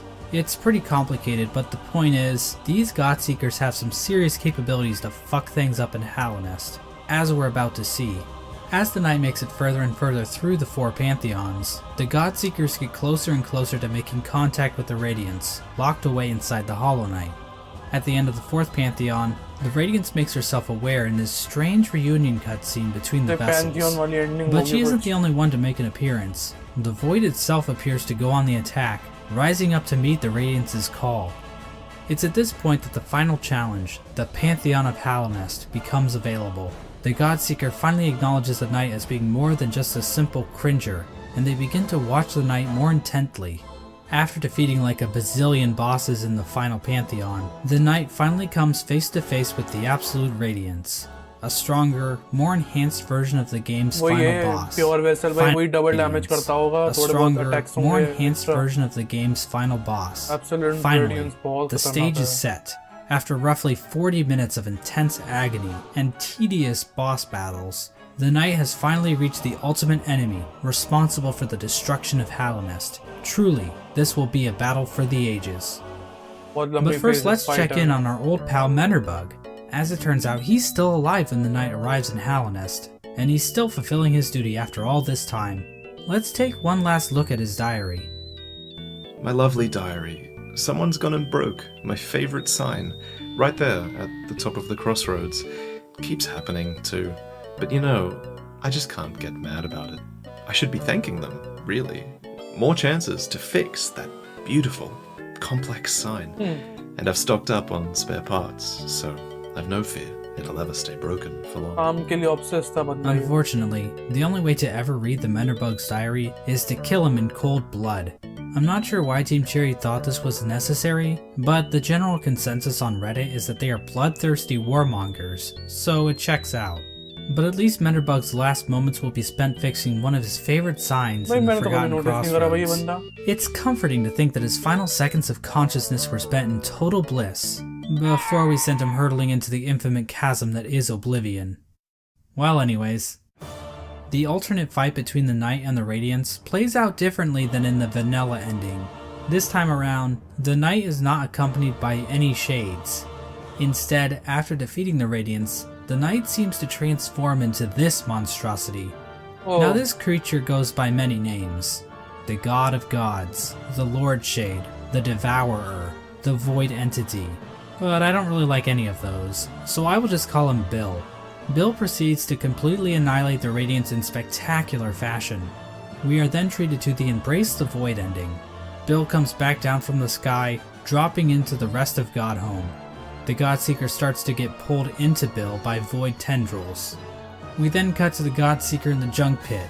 Void starts leaking out of her eyes, and it appears as though Bill is making an escape back into the real world, which is probably a bad thing? Finally, we see Hornet standing outside of the black egg as the infection begins to disappear from nearby vines. Hornet hears footsteps coming from inside the black egg as the Hollow Knight reveals itself to her and the two prepare for combat. So from this cutscene we can see that the Radiance's death in Godhome actually did kill her for real, meaning that the infection over Hallownest is now gone. This means the seals inside of the black egg probably wore off, allowing the Hollow Knight to escape its prison. In other words, the Embrace of the Void ending is a goddamn cliffhanger, and we have no idea how Team Cherry plans to follow this up. The Hollow Knight is running loose in Hallownest, and the Knight has transformed into a raging void monster that might try to destroy the entire kingdom, or at least what's left of it. What's even more strange about this ending is that the announced sequel, Hollow Knight Silksong, doesn't seem to be related to this ending at all, but that's a whole different shit show. Obviously, the biggest mystery surrounding this ending is the appearance of Bill. Did this creature exist in the void already, or was it somehow willed into existence by the power of the Godseekers? Did the Knight turn into this thing, or did it just become a part of it? Examining a statue of this creature and other forms of the Knight grant the player a Hunter's Journal entry for an ancient artifact called the Void Idol, which might imply this creature might have been worshipped by the ancient civilization. But again, that's pure speculation. We don't know what this worship of Void exactly looked like. Maybe the Void they worshipped took the form of something more sinister. There is one thing we know about this monster though. It's weak to flowers. Yes, these things. As it turns out, those delicate flowers that Zamir has stockpiled up her ass are actually useful for something. They contain a strange power that even deters the White Lady from touching one. The Godseeker, however, is dumb enough to accept a flower from the Knight. If the player does this, instead of Void being released out into the world, this flower pulls a no you, and the Godseeker and Void disappear into thin air. The flower itself is described as giving off a pale light, which appears to connect it to the pale beings. Like I said before, pale beings appear to be some form of top-tier gods. As of right now, we are only aware of two, the Pale King and the White Lady. But the fact that Zamir brought these pale flowers from a faraway land implies that there are definitely more of them out there. Another small hint of the existence of pale beings are the pale ore items that can be found all over Hallownest. Did these come from the Pale King, or possibly some other pale being? And what exactly are they? Are they poop? In general, the Godmaster endings appear to be doing a lot of setup for future Hollow Knight content. Like I said before, Hollow Knight Silksong doesn't seem to connect to these events on the surface, so we are in a bit of a bind when trying to discuss what these endings actually mean for the greater narrative Team Cherry is building. There's definitely a lot more to consider about what the Pale Beings are and what properties they possess, and we also have plenty of questions surrounding the Void and how bugs have interacted with it in the past. It almost feels like we are looking through a keyhole, trying to grasp onto the totality of Team Cherry's creation. How powerful are creatures like Bill and the worms? Where did things like the Void even come from to begin with? How much bigger is the world beyond Hallownest? Is Bardoon into butt stuff? But of course, that's the appeal of a game like Hollow Knight. Having all of the answers to every question would just ruin the mystery of the world. Plus, if we didn't have questions like this to waste our time on, then what else would we be doing with our lives? Go outside? Ugh. And so this video comes to an end. Now I know the average attention span of a YouTube viewer is 9 minutes, so let me leave you with a few takeaways. 1. Hollow Knight is a game about bugs. I know this may come as a shock, but it's true. Watch the video again, and this time, pay attention. You'll notice right away, I promise. 2. Murdering your own babies might not be such a good idea after all. I mean, this is obviously just my interpretation of the game's lore. Other people might have different views on the subject of murdering babies, and every opinion is valid, so I don't want to step on anyone's toes or anything. 3. Menderbug is fucking dead. 4. Nothing is certain. This video probably has a few flaws in it. Trying to construct a cohesive narrative with the information found in Hollow Knight isn't exactly straightforward, I'm sure my views will change in the future, and I encourage you to explore the lore surrounding वाला yourself. system है, surrounding 5. story बता And रही this है. last point is fairly obvious, but I should mention it anyway. Cory in the House is the best anime. It's a party every week, baby. That's right. Finally end हो गई हमारी lower बहुत अच्छी थी भाई इसकी. Lower इसकी अच्छी थी.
हाँ भाई, मैंने गेंशिन इम्पैक्ट के बारे में नाम तो सुना है मैंने, पर ये याद नहीं है भाई। इट्स अ वेरी लॉन्ग दो। अच्छा देखते हैं, चलो सर्च करके देखूं।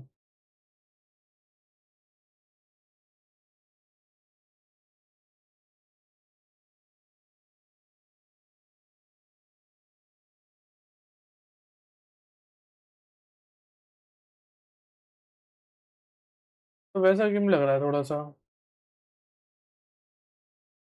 Waifu type. चलो ट्राई करेंगे। कोई स्टोरी गेम?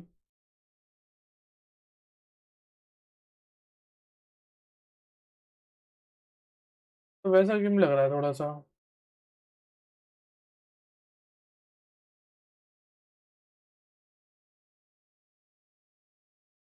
चलो फिर ट्राई करेंगे श्योर, जल्दी ही मिलते हैं। बंद करता हूँ स्ट्रीम को, आज आज बहुत मजा। एक्चुअली क्या है, वो रेडियंस जल्दी मर गया ना, फिर पता नहीं चली क्या करना है। हाथ ऑफ पेन करने का मन नहीं था मेरा अभी। हाथ ऑफ पेन करूंगा 2-3 दिनों में एक बार, उसको खत्म करके खत्म करूंगा। करूँ करूँ ना करूँ कंफर्म नहीं है, क्योंकि हाथ ऑफ पेन ने रुला दिया भाई उस टाइम पे लास्ट जंप ने। अब मैं भाई 1 महीना हो गया यार गेम खेलते खेलते, भले मुझे 50 घंटे हुए हैं, पर अब मेरा दिमाग तो थोड़ा सा उस गेम से उठ गया है, मन नहीं कर रहा खेलने का। मेन रीजन ये है। चलो देखता हूँ, कोई गेम सर्च करूंगा, बताऊंगा। And you have to find along with this, okay?